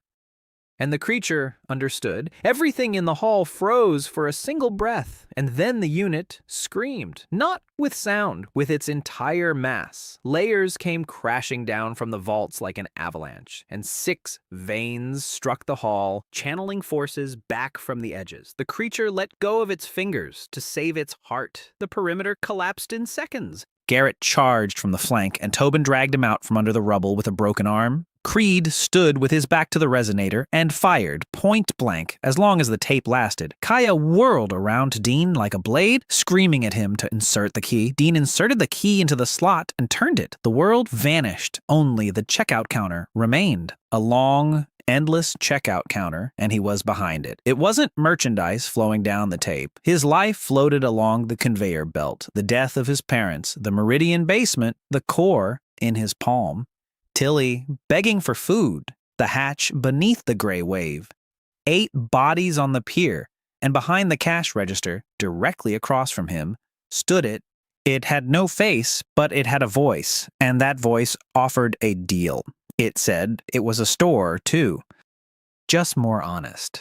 It doesn't charge a fee. It takes everything and gives peace in return. It offered Dean a position. Keeper of all doors, an unlimited credit line. All he had to do was take his hand off the key. His hand was burning. Dean could feel it there in the real room. His fingers were on the faceted head, and a white warmth was creeping up his fingers, urging him to let go. He looked at the creature behind the cash register and suddenly understood a simple warehouse truth. It was bargaining, and only those who are afraid bargain. The resonator was already working. Every second with the key in the slot tore the song apart, thread by thread, and the creature was wasting itself on this conversation because it couldn't do otherwise. Dean smiled at the faceless face and said aloud the old phrase of the night shift. He said the register was closing and the remaining balance would be written off, and he squeezed his burning hand around the key until it cracked. The real hall roared back to life. The resonator hummed throughout the vault, and from its hum, white layers cracked like ice beneath one's feet. The node thrashed in convulsions. 6 veins snapped one after another with a wet, cannon-like crack. The singing crumbled, and Dean heard it crumbling in all the tunnels of all the realms at once. The creature was losing its arms and mouths across the entire continent, but its heart still lived, and it wasn't about to die alone. The vault began to crack. The station was collapsing in on itself, burying itself and everyone inside. Creed shouted that there was only one way out and pointed to the far gallery of the spillway. Kaya dragged Dean away from the resonator, but Dean wouldn't move. The key was still in the lock, and the machine was holding him. The counter had warned him honestly. You can't always take it back. Dean braced himself, jerked forward, and felt a hand in white warmth up to his wrist. The creature, even as it died, was still holding on to its last deal. Then Kaya grabbed his elbow with both hands, planted her boot on the resonator's casing, and said through clenched teeth that they were leaving this store together with their purchase. They bolted out together. The crunch was so loud that Dean didn't realize whose it was. The key came out of the slot along with a clump of white, and the hand came out too. His own, alive, scorched up to the elbow by icy fire, but his own. They ran through the spillway gallery as the station collapsed behind them. A rumble followed them down the tunnel like a train. Then water struck from behind.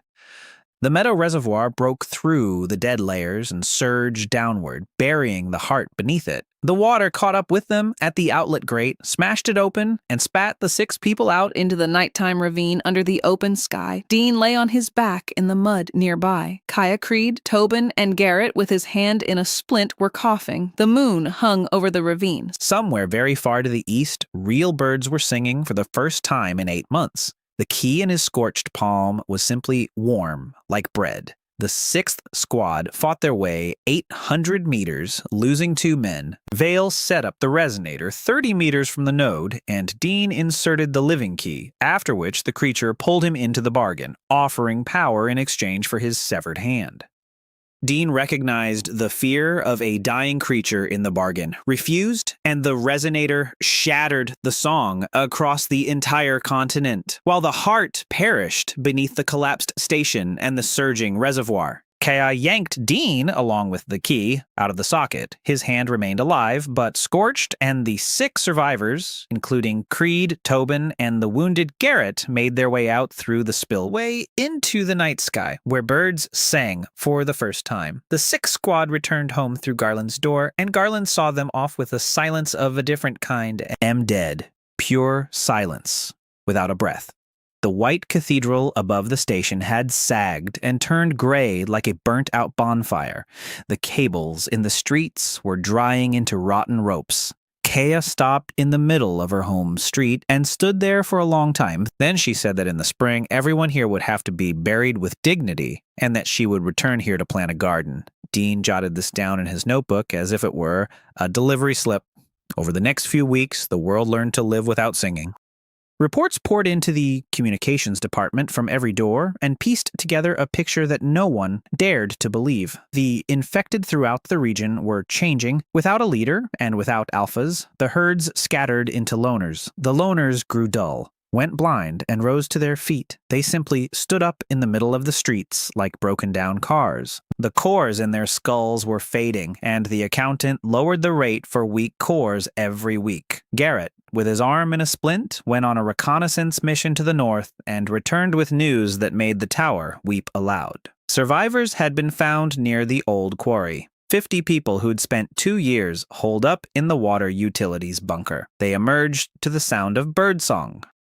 The war was over, and what turned out to be harder than the war began, the division of the world. The Council of 5 gathered in the store's hall a month after Midway and deliberated for 3 days. Vale arrived in a gray suit, armed with figures. He fulfilled the treaty to the letter. He canceled the quotas on foreign lands, released the prisoners, gave the South its freedom, and took the rest for himself. But Dean saw the audience's eyes darting across the map, where there was no longer a common enemy. Vale's 11,000 nuclear warheads hadn't gone anywhere. The bond of fear had vanished, and the alliance began to creak. The Rook twins demanded a toll on Vale's vehicles at their hub. In response, Vale raised the price of fuel. Imogen argued with the port over the exchange rate for grain versus fish. Atticus hinted that his peers had been paid for with the blood of the North, not the Valley. Everyone was pulling the blanket toward themselves, and Dean sat over the ledger at night, realizing that he had defeated the creature but might lose the world. The answer was suggested by the book itself. One night, the accountant displayed an old line from the justifications section on the page, box labeled Court. Dean reread it and saw what had been right before his eyes from the very beginning. The Union wasn't lacking money. What the Union lacked were rules that stood above even the strongest. On the fourth day of the council, Dean laid out on the table before the 5 parties not a map, but a sheet of paper. He called it the Charter of Circulation. The rules were as simple as price tags. The general exchange rate of the core is set by the council, not by the strongest. Disputes are resolved by a court composed of representatives from all the doors, and the court's decision takes precedence over any account. Into any door is open to any hearth at a single exchange rate. Accumulations exceeding the limit are taxed into a common fund that builds roads and schools and provides a medical care to all without exception. And Dean read the final rule aloud twice. No holder inherits a door by force. The dead owner's key is returned to the store, and the store itself seeks a new keeper. Vale listened, his fingers tapping out a rhythm on the table. Everyone understood that the charter was written against him, against any future version of him. He asked why he should sign the collar. Dean replied without malice. He said he'd seen a creature behind the cash register who had once been a keeper who refused to acknowledge any rules above himself. He said the collar wasn't for Vale. The collar was for the 9th door that resides within each of them. It grew very quiet. Then Imogen was the first to put her signature on the document and said that at her age it was already clear which collars saved lives. The twins signed after her, followed by Atticus. Vale stared at the sheet for a long time. Then he signed and said dryly that the auditor within him respected a system that could not be deceived alone. The accountant accepted the charter as the bill of the century. The ink that night was almost golden. The store announced that the union's turnover had been deemed stable and opened a general development credit line for all 5 doors. And for the northern door, the ledger set aside a separate page. For the charter, the holder was credited with a delivery note he hadn't taken. The reward was listed as an item from the bottom shelf of the foundation section. A plain, unengraved key was credited to Dean's account for half price, 5,000 cores. The council dispersed to their respective doors, and the tower began a new life. People from the water utilities bunker moved into the cleared-out floors. Naomi opened a real hospital in the basement of the dairy plant, and the accountant supplied her on credit with whatever made her walk around happy and angry at the whole old world. May taught the newcomers how to tend the rooftop garden. Tilly went to a school cobbled together from a box labeled school, and the first desk smelled of store-bought paint. Brant worked off his debt to the port, and Atticus wrote that he was keeping him on as a foreman because Shame turned out to be a decent foreman. Creed left for Vale. But before departing, he held Dean's hand in a handshake and said that if the Southern audit ever deviated from the charter, he knew whose side he'd be on. Kaya closed her contract with the store. The accountant wrote off her line item without objection, and she remained in the tower, no longer on the invoice. In the spring, she left for Garland with 24 volunteers to bury the dead and plant trees. Dean saw her to the door, and she said that the garden would be in bloom by fall and that the keeper wouldn't hurt to take a day off once in a while. And in the summer, when the roads had cleared enough for caravans to travel unescorted, Dean took a spare key out of the safe and called a small council meeting. He placed the key on the table and said that the north was too big for just one door. He said a new door needed to be installed at the quarry where a new settlement of bunker dwellers had sprung up, and that the door needed its own keeper. He scanned the table with his eyes. Garrett looked away and laughed, saying that his job was to shoot, not to do the math. Naomi shook her head and said that her door was the hospital. Then Dean turned to the man sitting at the end of the table who had been silent. Tobin was staring at the key, confused. A former hitman for a former gangster. Dean said he'd seen him on the piers and in the tunnel, and that a man who held his dying friend's hand yet still walked straight into the heart of danger knew what mattered most, not abandoning his post. He slid the key across the table, and at that moment the copper trembled and grew warm on its own. The accountant later wrote that the store agreed with the choice. And at night, when the tower was asleep, Dean stood alone at the register, and the book displayed a line he hadn't ordered.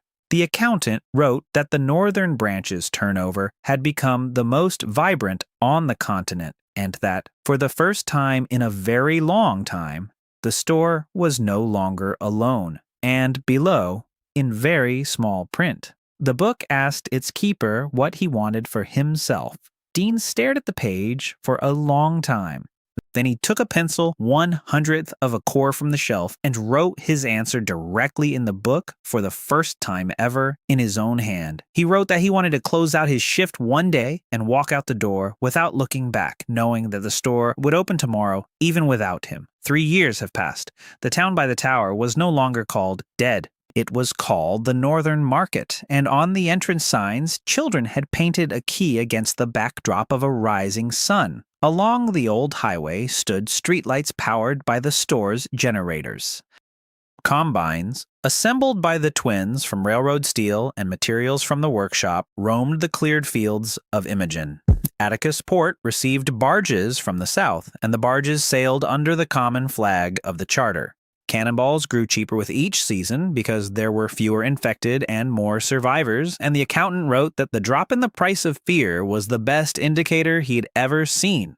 There were now 11 doors. Tobin, near the quarry, had turned his settlement into a small town, and his door traded in coal and honesty. Garland's key awoke in the hand of a gray-haired teacher from the bunker district who opened the door right there in the school, and the accountant had no objection.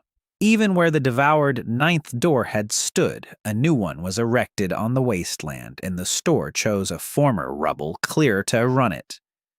Brant opened his door every night exactly on time, and was never late. Vale had grown old, but his gray suit fit him as well as ever. Twice he tested the system's limits, once through customs duties, once through the quiet purchase of others' debts. Both times, the Court of Doors ruled against him, and both times he complied with the demeanor of an auditor who respects the system more than his own gain. In the 3rd year, he himself contributed 2,000 nuclei to the common fund for the road to the eastern valleys, and when Dean asked why, Vale replied that he'd done the math and that the road would bring in more than a chest could hide. The creature never returned. Sometimes the depth sensors picked up a faint echo in the distant tunnels, and every time it turned out to be water or a landslide. But Dean didn't remove the resonator from storage, and once a year, the first 5 doors conducted depth drills. Naomi grumbled that he was preparing for the last war. Dean replied that a storekeeper was obligated to maintain a stockpile of items everyone considered superfluous. The tower was growing increasingly self-sufficient without him. Naomi and May led the city council. Garrett, his hand now healed, commanded the road guard and taught the young ones to strike the spot just below the right ear, even though the need for it had almost disappeared. Tilly turned 12 and declared that she would grow up to become a keeper, and no one at the table laughed. Kaya kept the promise she had made to Garland. The garden above the station had bloomed that very first fall and had grown into a white cloud by the 3rd spring. She lived between 2 towns, and Dean visited her whenever he could, and he was able to do so more and more often because he had mastered the leader's most important craft: giving. It all happened on one summer night. Dean came to the door of the Meridian just as he had done 1,000 nights in a row, an hour past midnight, the brass key, the white light. He walked along the shelves, checking the prices like an old cashier checks the cash register tape. Bread cost 1/100th of a kernel. Medicines were practically free, covered by the fund. The weapons department stood dusty, and the accountant had long been complaining that the turnover of death had fallen below the turnover of seeds. At the cash register, Dean stopped and opened the ledger. He said aloud that he wanted to carry out one last transaction on his own account. The ink froze. Dean spoke slowly and evenly, as if dictating an inventory. He said that the delivery slip of his life had been fulfilled. The city stands. The Union upholds its charter.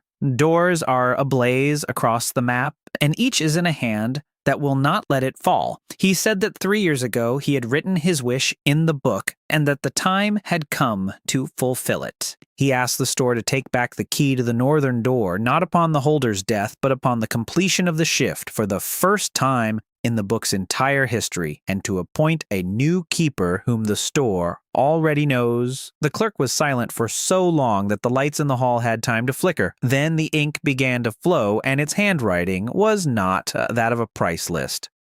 The book wrote that throughout the store's entire existence, holders had clung to their keys until their last breath, and that Dean's request contradicted all accounting practice. And below, the book wrote that this was precisely why the store was accepting it. The ink set forth the condition. The transfer takes place at dawn in the presence of witnesses from all the doors so that the charter may record the precedent. And in the last line, the recorder asked who the holder had named as the new hand. Dean smiled and wrote the name himself. At dawn, everyone gathered at the Meridian ramp. 11 keepers each passed through their own door. Naomi, May, Garrett, and the entire city council stood in a semicircle. Kaya arrived from Garland with a branch of a blossoming apple tree. Vale stood in the back row but had come. The door opened at an unusual hour for the first time in anyone's memory, and white light fell on the concrete of the ramp in a morning rectangle. Dean stepped out to the crowd with the key in his open palm and gave a short speech. He said that 8 years ago, he was a man whom people considered a blank space, and that there are no blank spaces.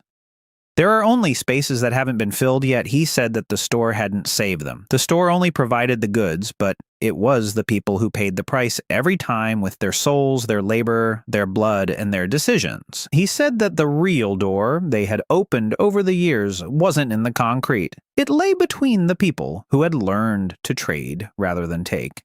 And then he said a name. Naomi Pace stepped forward, unable to believe it.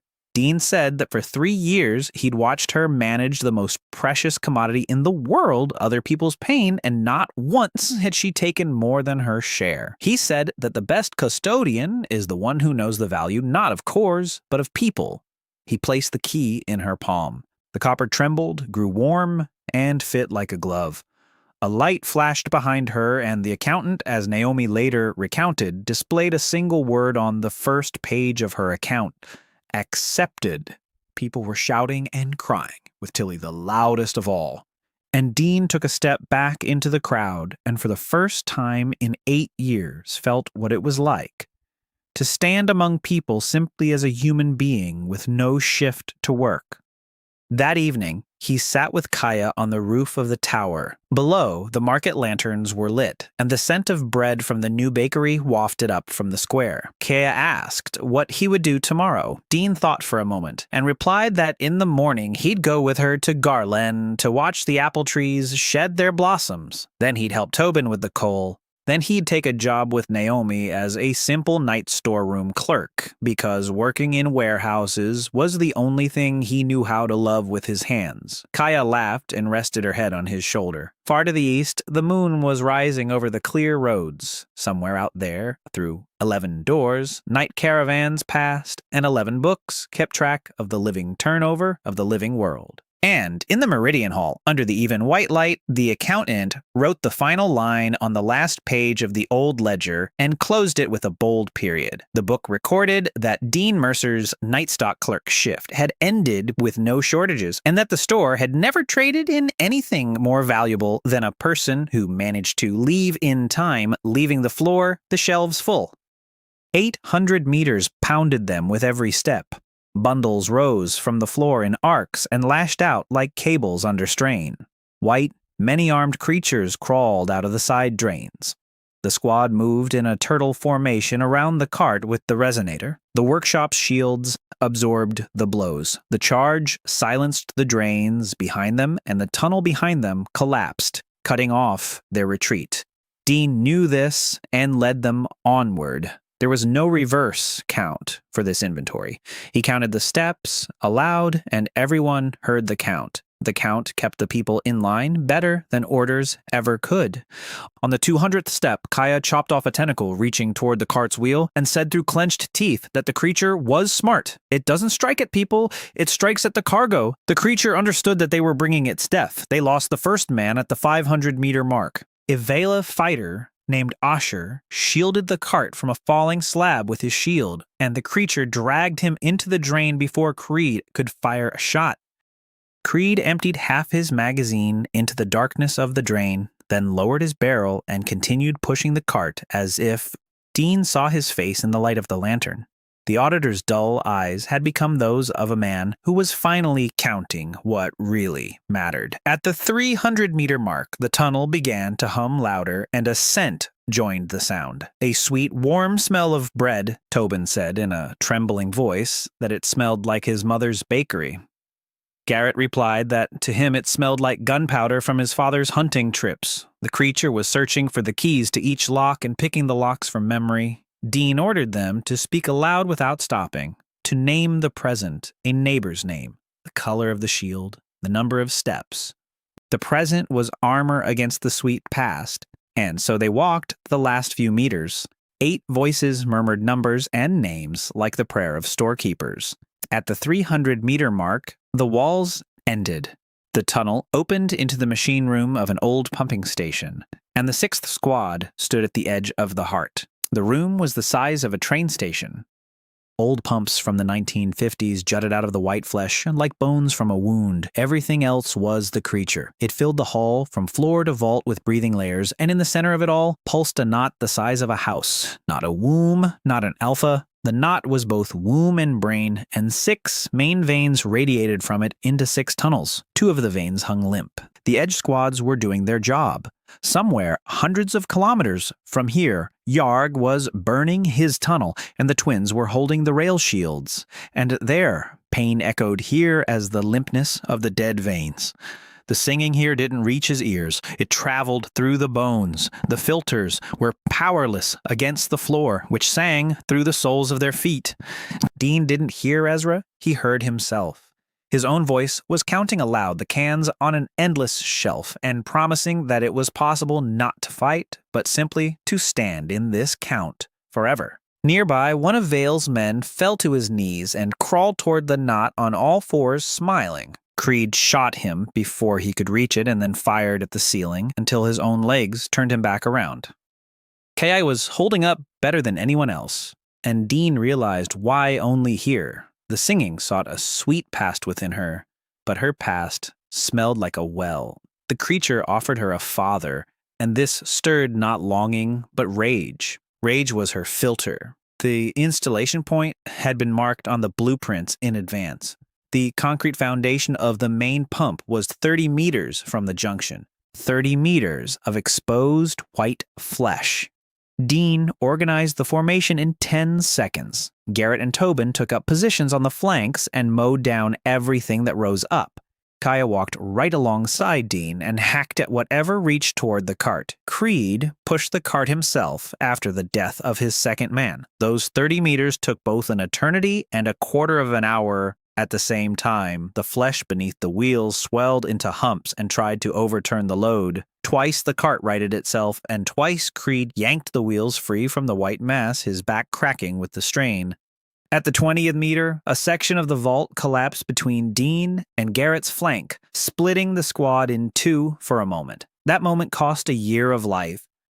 Then Tobin blasted a passage with a charge, and the formation closed ranks again. The resonator fit onto the pump base like a glove. The workshop had cast the fasteners according to the accountant's blueprints without a single gap. Dean swung open the cover. In the center of the machine, a dark socket for the faceted head loomed. He took out a wrench. The copper burned his palm with an icy fire. And the creature understood. Everything in the hall froze for a single breath. And then the node screamed, not with sound, with its entire mass. Layers came crashing down from the vaults like an avalanche, and 6 veins struck the hall, channeling power back from the edges. The creature let go of its fingers to save its heart. The perimeter collapsed in seconds. Garrett charged from the flank, and Tobin dragged him out from under a slab with a broken arm. Creed stood with his back to the resonator and struck it point blank as long as the tape held out. Kaya whirled around Dean like a blade, screaming at him to insert the key. Dean inserted the key into the slot and turned it. The world vanished. All that remained was the checkout line. A long, endless checkout line, and he was behind it. It wasn't merchandise flowing down the conveyor belt. It was his life flowing down the conveyor belt. The death of his parents. The meridian basement. The core in his palm. Tilly begging for food. The hatch beneath the gray wave. 8 bodies on the pier. The conveyor belt moved slowly, and he wanted to pick up every item on it. And behind the cash register, directly across from him, stood it. It had no face, but it had a voice, and that voice offered a deal. It said it was a store, too. Just a more honest one. A bookkeeper takes a fee and keeps debtors on the books for life. It takes nothing. It takes everything at once, and, in return, gives peace. No lines, no receipts, no responsibility. It showed him Garlana as it saw him. 300 people without fear, without hunger, without a future they had to carry on their backs. It offered Dean a position. Keeper of all doors. A limitless account. All he had to do was take his hand off the doorknob. His hand was burning. Dean could feel her there in the actual room, his fingers on the faceted knob, and a white warmth crept up his fingers, urging him to let go. He looked at the creature behind the register and remained silent for a long time. Then he asked why it was haggling. The creature didn't answer, and the cash register tape twitched. And then Dean understood a simple warehouse truth. It was haggling, and only those who are afraid haggle. The strong don't offer positions. The strong take them. The resonator was already working. Every second with the key in the lock tore the song apart thread by thread, and the creature was wasting itself on this conversation because it couldn't do otherwise. The entire cash register, the entire receipt, the entire sweet eternity, they were not a temptation. They were a cry for mercy disguised as a contract. Dean smiled at the faceless face and spoke aloud the old phrase of the night shift.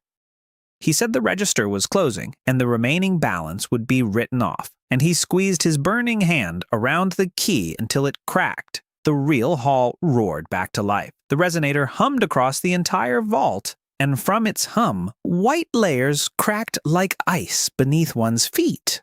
The node thrashed in convulsions, and there was no longer any rhythm to its beating. 6 veins snapped one after another with a wet, cannon-like crack. The singing crumbled, and Dean heard it crumbling in all the tunnels of all the realms at once.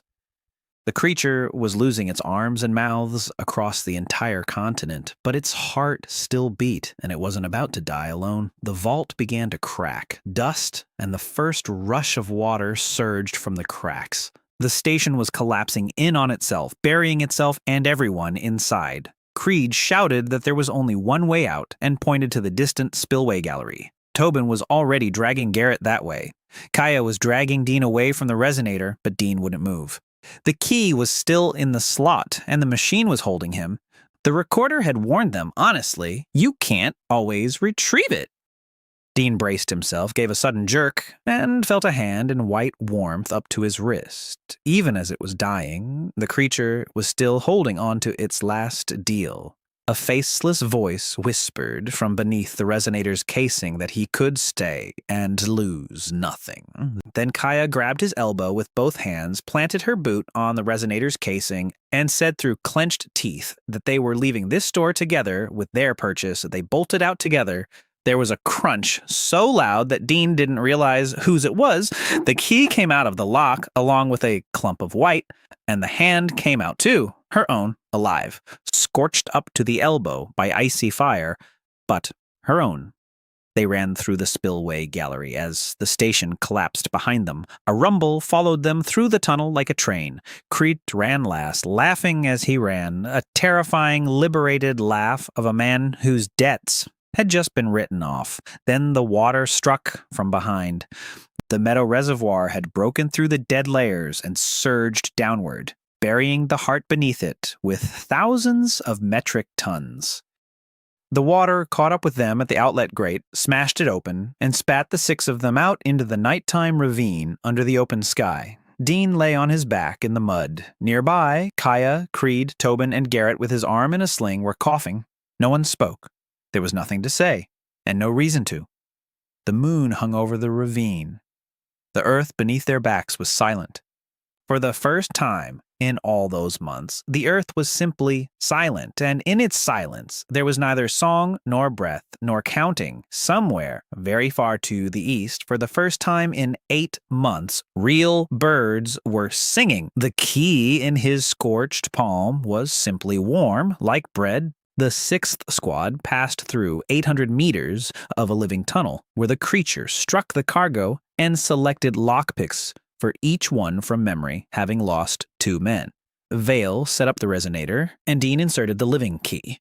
The creature pulled him into a vision of a cash register and offered power in exchange for his severed hand, but Dean recognized the fear of a dying being in the bargain and refused. After that, the resonator shattered the singing across the entire continent. The heart perished beneath the collapsed station and the floodwaters of Meadow Cay. She yanked Dean, key and all, from the socket. His hand remained alive, and the 6 survivors made their way to a ravine where the earth was silent for the first time and the birds sang. The 6th squad returned home through Garland's door, and Garland saw them off with a silence of a different kind, a dead silence, breathless. The white cathedral above the station had sagged and turned gray like a burnt-out bonfire. The cables in the streets were drying into rotten ropes, and the wind was already whipping their gray dust across the pavement. Kaya stopped in the middle of her home street and stood there for a long time. Dean didn't rush her. Then she said that in the spring they would have to bury everyone here with dignity, and that she would return here to plant a garden. She said that her father had wanted apple trees his whole life, but the city had laughed, saying they wouldn't grow on rocks. Dean jotted this down in his notebook as if it were a delivery slip. Garland's garden. Due date, spring, payment, any amount. Over the next few weeks, the world learned to live without singing. Reports poured into the communications department from every direction, piecing together a picture that no one dared to believe. The infected throughout the region were changing. Without a hub and without alphas, the herds scattered into loners. The loners grew dull, went blind, and stood up.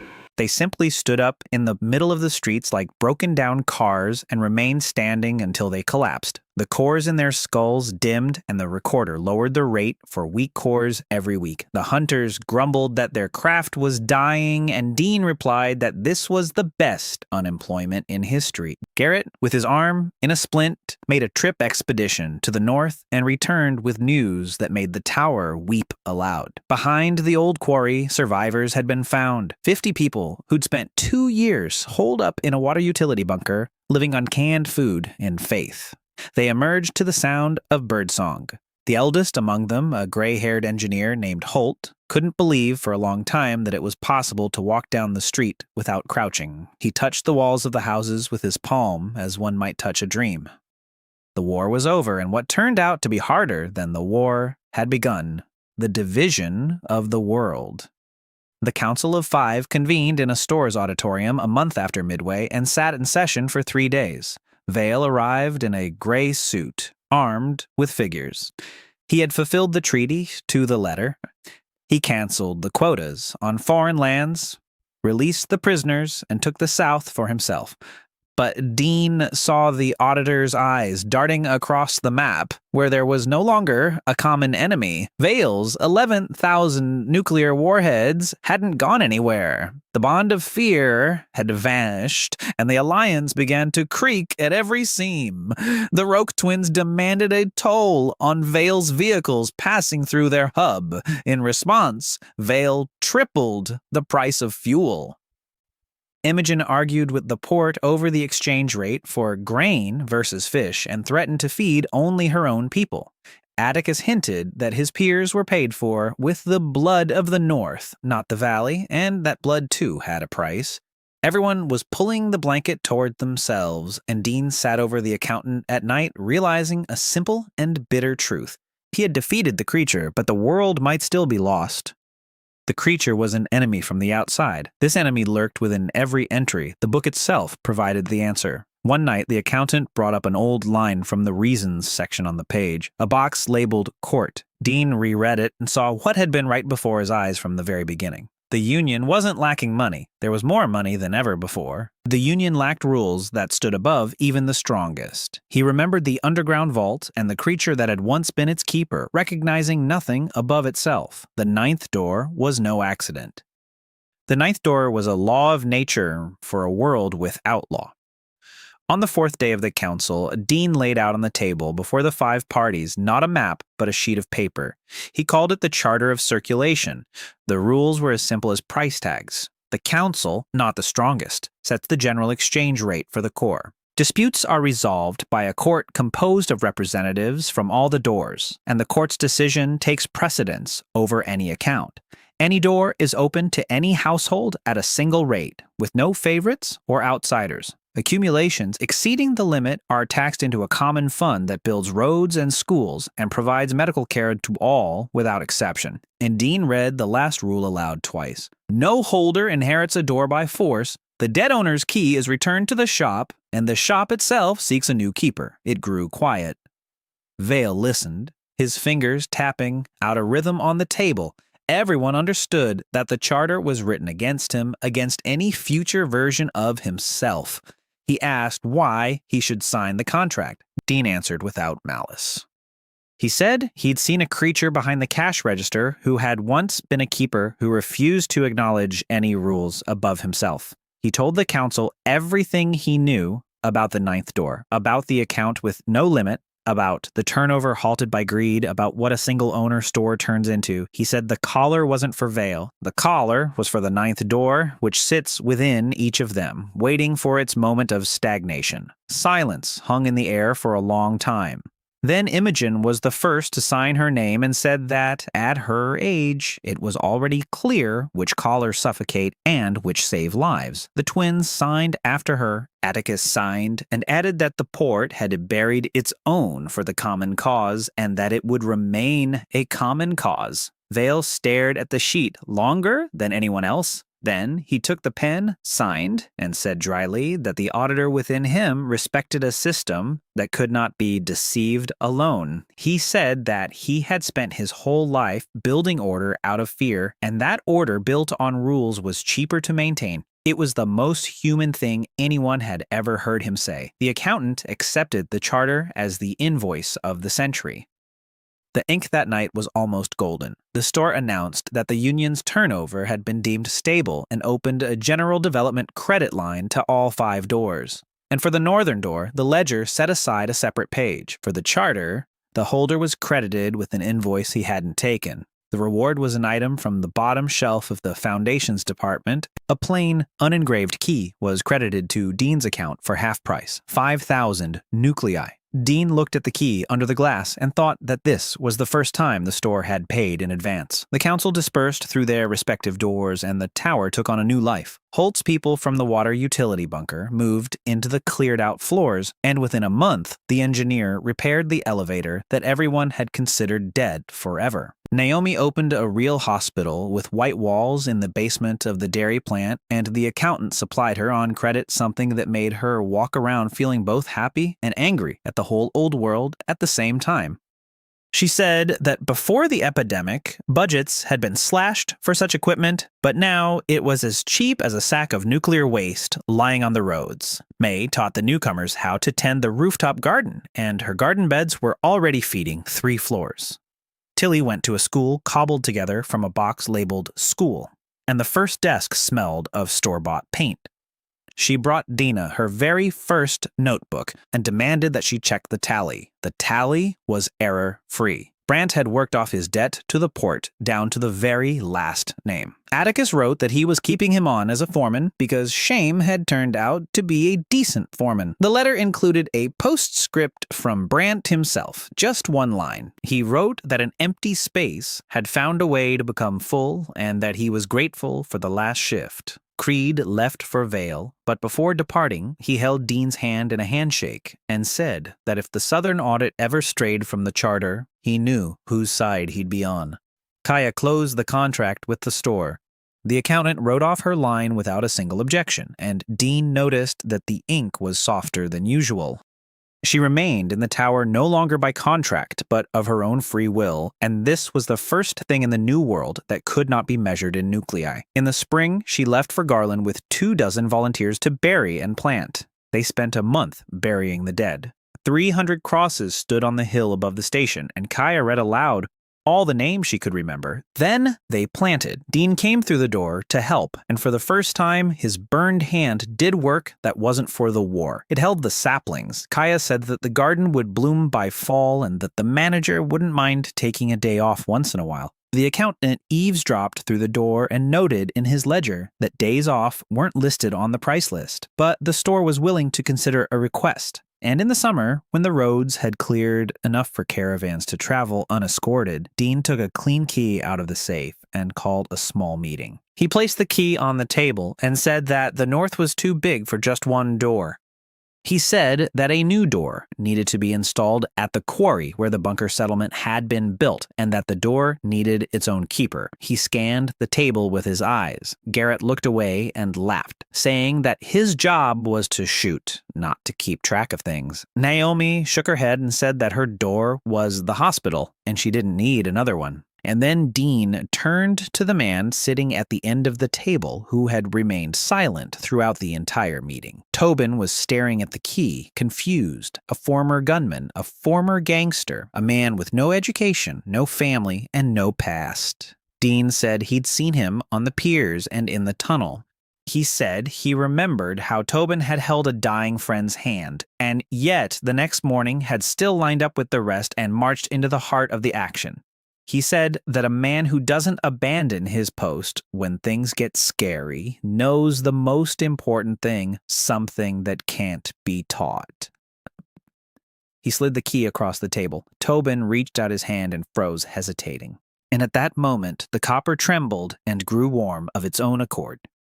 The accountant later wrote that the store agreed with the choice and that the storekeeper's intuition had been recorded as a separate asset. And at night, while the tower slept, Dean stood alone at the register and the book printed a line he hadn't ordered.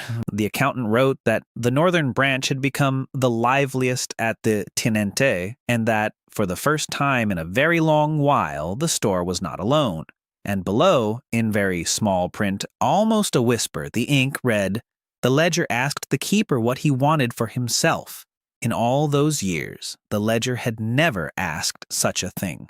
Dean stared at the page for a long time. Then he took a pencil from the shelf, 1/100th of a core, honestly, rang it up at the register, and wrote his answer directly in the book for the first time ever, in his own hand. He wrote that he wanted to close out his shift one day and walk out the door without looking back, knowing that the store would open tomorrow, even without him. After the Heart's destruction, the infected scattered. The surviving bunker dwellers, led by Engineer Holt, were found, and the Alliance, now without a common enemy, began to squabble until Dean implemented a turnover charter with a common exchange rate, a judicial fund, and the return of the store's keys, telling the council the truth about the 9th door, after which even Vale signed on. The store rewarded Dean with a pure key at half price and a new door at the quarry. Dean handed it to Tobin, whom the copper accepted on its own.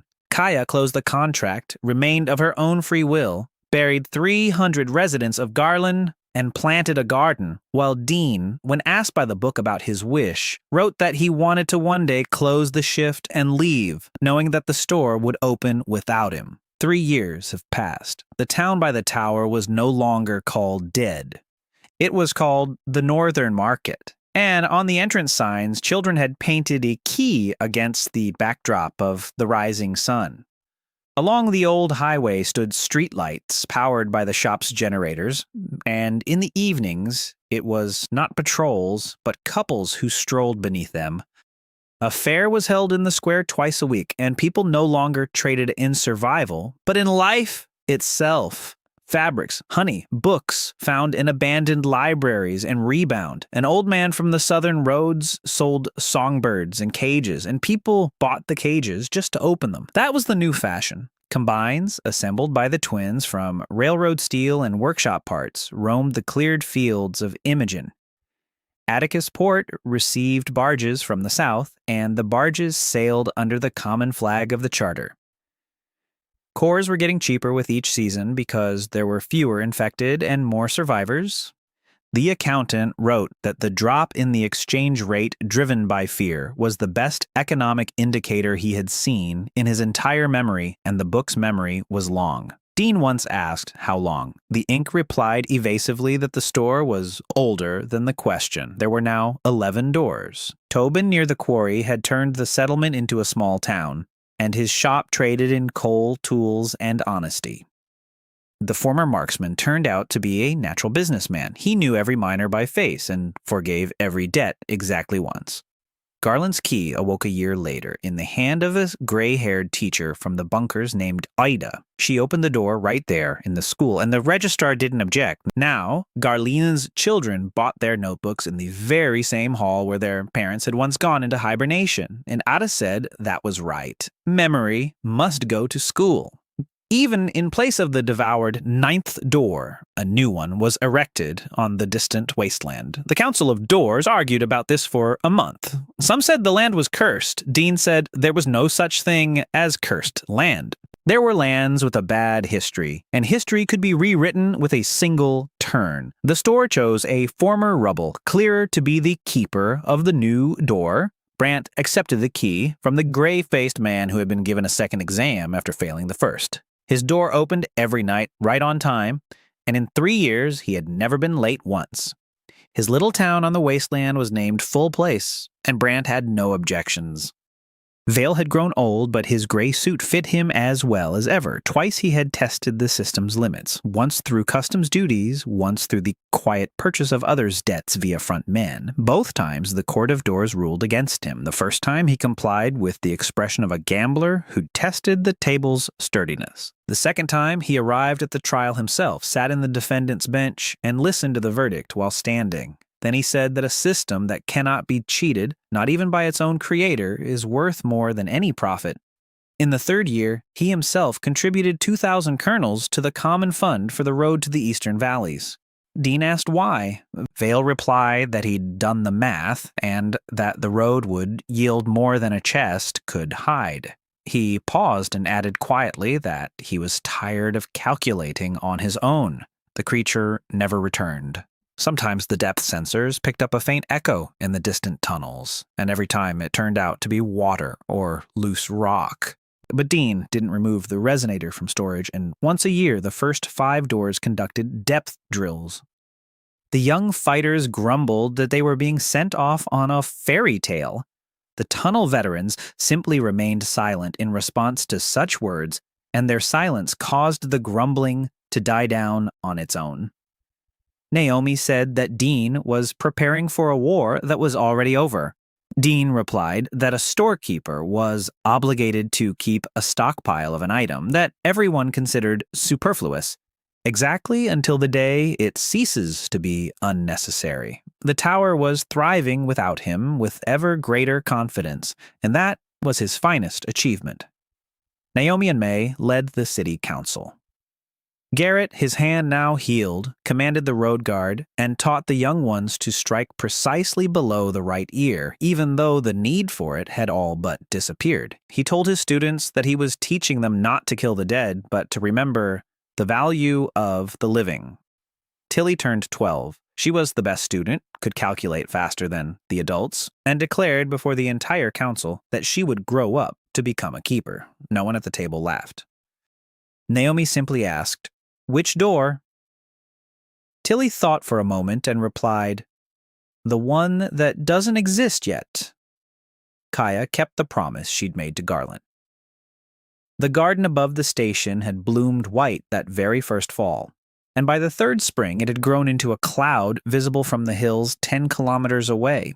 People came to see it as if it were a miracle, and Kaya let everyone in but made each person plant a single tree.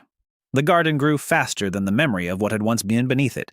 She lived between 2 cities, and Dean visited her whenever he could, and he was able to do so more and more often because, over the course of 3 years, he had mastered the most important skill of a leader, letting go. Letting go of tasks to people, decisions to the council, and fears to the past. It all happened on one summer night. Dean came to the door of the Meridian, just as he had done 1,000 nights in a row. It was an hour past midnight. The brass key, the white light. He walked along the shelves, checking the prices like an old cashier checks the receipt. Bread cost 1/100th of a kernel. Seeds were given away for free through the development fund. Medicines were practically free under the hospital budget. The weapons section stood dusty in the far corner, and the accountant had long been complaining that the turnover for death had fallen below that for seeds for the first time in his memory. Dean stopped at that dusty shelf and stared at it for a long time. The dust on the weapons was the most beautiful merchandise he had ever seen in his life. At the cash register, he opened the ledger. He said aloud that he wanted to carry out one last transaction on his own account. The ink froze. Dean spoke slowly and evenly, as if dictating an inventory. He said that the invoice of his life had been fulfilled. The city stands and sustains itself. The union upholds the charter, and the charter upholds the union. 11 doors burn across the map, each held in a hand that will not let it fall. He said that 3 years ago, he had written his wish in the book and that the time had come to fulfill it. He asked the store to take back the key to the northern door, not upon the holder's death, but at the end of the shift, for the first time in the book's entire history, and to appoint a new keeper whom the store already knows. The clerk was silent for so long that the hall's lamps had time to flicker twice. Then the ink flowed, and the handwriting was not that of a price list. It was living handwriting. The book stated that, throughout the store's entire existence, the holders had clung to their keys until their last breath. They died on their doorsteps, clutching the copper. They betrayed and killed for it. One locked the door from the inside and became the one who had to be buried beneath the reservoir. The book stated that Dean's request contradicted all of the store's accounting practices. And further down, the book noted that this was precisely why the store was accepting it. The ink laid out the condition. The transfer takes place at dawn, witnessed by all the doors, so that the charter would remember the precedent forever. And in the last line, the accountant asked whom the holder had named as the new hand. Dean smiled and wrote the name himself. At dawn, everyone gathered at the Meridian ramp. 11 holders each passed through their own door, and 11 rectangles of light fell upon the concrete all at once. No one had ever seen anything like it. Ada brought Garland's students. Tobin arrived in his miner's overalls straight from his shift. Brant stood on the edge, as usual, but Imogen took him by the arm and led him into the main row. Naomi, May, Garrett, Holt, and the entire city council stood in a semicircle. Yago arrived in his rusty truck and had even shaved for the occasion. Kaya came from Garland with a branch of a blossoming apple tree. Vale stood in the back row, but his very presence spoke volumes. Creed stood beside him, gazing at the ramp with the eyes of a man who was weighing this historic moment and finding a balance with those gathered there. The Meridian's door opened at an unusual hour for the first time in anyone's memory, and white light fell on the concrete in a rectangular patch at 12 o'clock in the morning. Dean stepped out to the crowd with the key in his open palm and gave a short speech. He said that 8 years ago, he had been a man whom people considered a blank space, and that there are no blank spaces. There are only spaces that haven't been filled yet. He said that the store hadn't saved them. The store only provided goods, but the price was always paid by the people, with their souls, their labor, their blood, and the decisions that are terrifying to make. He said that the real door they had opened over the years was not made of concrete or copper. It lay between people who had learned to trade rather than take away, to exchange rather than hoard, to trust in a value greater than the strongest. He said that such a door cannot be consumed because it does not stand still. It moves back and forth among people every day. And then he called out a name. Naomi Pace stepped forward, unable to believe it. She began to say, that she was a doctor, not a merchant, and Dean stopped her with a raised hand. He said that for 3 years, he'd watched her handle the most precious commodity in the world, other people's pain and other people's hope, and not once had she taken more than her share. No power, no gratitude, not even a percentage. He said that the best keeper isn't the one who knows the price of kernels. It's the one who knows the price of people and doesn't confuse these two priceless. He placed the key in her palm and closed her fingers around it with his own. The copper trembled, grew warm, and fit as if cast for her. A light flashed behind them, and the accountant, as Naomi later recounted, wrote a single word on the first page of her account: accepted. People were shouting and crying, and Tilly was the loudest of all. Yargo fired into the air until Garrett took the gun from him. 11 holders approached Naomi one by one and placed a single bullet in front of her, an old custom born at that very moment. The first token of trust in a new door, and Dean took a step back, then another, and vanished into the crowd. And for the first time in 8 years, he felt what it was like to stand among people simply as a human being, one with no shift, no account, and no door. Just the morning. That evening, he sat with Kaya on the roof of the tower. Below, the market lanterns were lit. The smell of bread from the new bakery wafted up from the square, and someone was tuning a guitar found in a defunct pawnshop. Kaya asked what he would be doing tomorrow. Dean thought for a moment and answered honestly. In the morning, he'd go with her to Garland to watch the apple trees shed their blossoms, because the falling blossoms are more beautiful than the blooming ones, and he'd always missed that.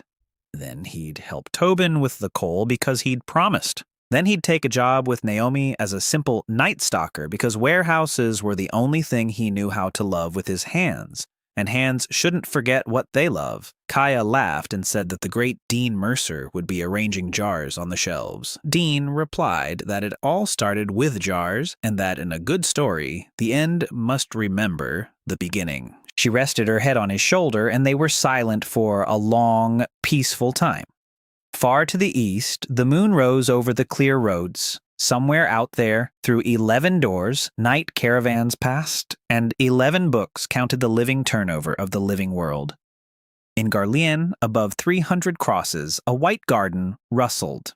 In the full place, Brant opened his door right on time, and in the Meridian Hall, under the even white light, the new custodian, Naomi Pace, was taking over the first shift, and the accountant was patiently explaining the procedures to her. Before starting her page, the book displayed the final line on the last page of the old ledger and closed it with a bold period. The book recorded that the shift of the night storekeeper, Dean Mercer's night shift, had been completed without any shortages, that all invoices had been fulfilled, all debts forgiven or worked off, and all shelves handed over fully stocked. And that, in all its long history, the store had never sold anything more valuable than a person who managed to leave at the right time, because merchandise can be found on any shelf. But an owner who knows when to close the register and go out among the people is rarer than a miracle. The door of Meridian closed softly until the next midnight, and the city carried on. 3 years later, the world had blossomed. There were now 11 doors, including Tobin's, Ada's, the teacher's, in Garland, and Brant's in place of the devoured ninth. As for Vale, he lost his charter case twice in court and contributed his own funds to the common fund, acknowledging that the system was greater than himself.